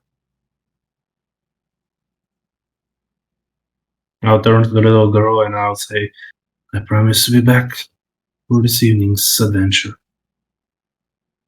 Okay, that's good. But Uh, Cavalos says, Master Wizard, bring me back those pages. Perhaps we can discuss hippogriffs then. Of course, will do. Um, Ludwig sounds kind of nervous whenever he says that. Very well. All right. App sort of claps his hands together and says, "I'll let you get to it. See what we can do for these survivors." And he and his wife sort of start tending to people that had been brought in. The knights sort of approach you guys and say, "Well, we've got 5 of us, 2 of us, but we can certainly find 3 more. Take a ride on a hippogriff before?" Never, but I'm a lot lighter than I was a minute ago. Well, all I can say is, hold on tight. Be a bit rough at the beginning. The ride of your lives. Take you out to the yard. Their hippogriffs are being tended to, so they go ahead and let their own hippogriffs go back, and they bring out 5 fresh mounts. Everybody sort of rides up, and they sort of say, "All right then, choose your bird." Who? And each of you sort of expected to get on the back of one of them. I'm hopping on the back of whoever looks the most like ready for a fucking war. There's interestingly enough, the biggest hippogriff there is ridden by a female halfling, full plate. She sort of looks down at you and says, "Wanna come with me, big boy? Oh, you bet your tiny ass I do. Hop on." I'll sling a leg over. How tall are these guys at the back? Like from ground to back? Hippogriff is basically about as tall as a horse. Oh, okay. So like 5.5 feet? So imagine 6 feet? imagine about that height, huge wingspan, like giant eagle Lord of the Rings wingspan. A little taller at the head just because a bit longer at the neck. And a sort of I guess imagine a cross between, an eagle and a horse. With kind of There was one in Oh! Harry Potter. Oh, okay. Yeah. hippogriffs. Yeah. Yeah. Don't know the hippogriff. why my mind tried to make it humorous, and I thought head of a hippo, body of a griffin. Right. Well, there would be a logic to that. I just thought it was funny. Yeah, he's just going to he's gonna grab a portion of the saddle, slyly, just in front of her inner thigh, sling himself over, and grip her pauldrons of her full plate. The second your leg swings over, before you even grab the pauldron, she's off and you're up, and you have to grab the pauldrons really quickly to avoid falling off the back. And it swoops and it flies, and it is for all of you as you all sort of get on your mounts and mounts. You all sort of fly up into the air. The first 2 or 3 minutes are terrifying. I'm not scared. There's no saddles, not really. So it does feel like you're going to sort of bounce off the back a little bit. But as you sort of find your groove and the hippogriffs sort of find theirs, and as they get a little higher in the air and sort of start to glide, it really is cool. Flying, not only that, you're flying over some of the most ancient mountains in Faerun, Ether Mountains. Flying along this road, you can almost feel like, probably not, but you almost feel like as you look north, you can almost see Citadel Felbar, teeny, so far away, and you know that it's your destination, and you can look back and behind you as you sort of, if you're brave enough to turn back, you can see Silvery Moon sitting there with the, and you can sort of almost see the moon bridge crossing the river. Eventually, you're not in the air but more than an hour, and that hour feels like about 10 minutes. And then suddenly you're swooping down, and you find land basically right along the road. And along that road, you see there's this wreckage of this armored wagon. And the knights say, "All right then, we're gonna go ahead and head back to the air, but we'll meet you back here. That way, we'll be able to bring you back." Sangar is gonna keep watch. swing off the Won't head- back. Go ahead. Sorry. She says, "We won't leave without you. Keep watch, even if it takes all night." Sangar's gonna swing off the back, landing with a thud, and he's gonna turn and look back at the halfling. You, me, drinks later. I'm gonna have a big fucking sword on my back. She says, "Not sure you're my type, big fella. Yeah, But you can buy me a drink." fair enough. Good riding. Good ride. Ludwig makes They a all hand kinda symbol fly of off. something flying and then crashing.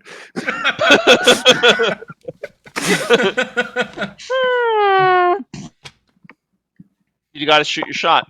I mean, hey, I mean, the Shoot unfortunate your things shot. it would be like Shaq and his 4'3" wife, but So, you guys approach the wreckage of this armored wagon. It looks like the doors have been ripped open, and the chain comes.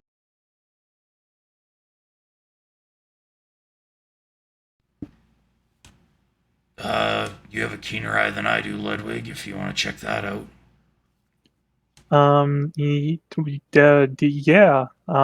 I need somebody to come, and then there were three. I need one of you to come with me. I got Please. your back. Okay. I don't like that they were talking about dogs. That I don't like. And he would start approaching. Oh, right. Anything with God. 4 legs heads your way. You know I'll cut it down. Okay. Good Uh, deal. DM, can I check for any tracks? Yeah, sure. Go ahead. Make an investigation check. Could it be survival when I'm looking for their foot kind of tracks? Tracks. I thought you said Yeah. traps. Yes, survivals for tracks. Yes, you're correct. Survival. That's a 22. 22, much more than you needed. There are not giant tracks that head north in the mountains. Super easy to follow. All right. I'll just quickly turn to Ludwig and Sengar and the rest who are not present and say, "You guys better finish your checking fast. I have an appointment for this evening." They headed north. Have to return some videotapes. I will begin approaching the armored cabin thing.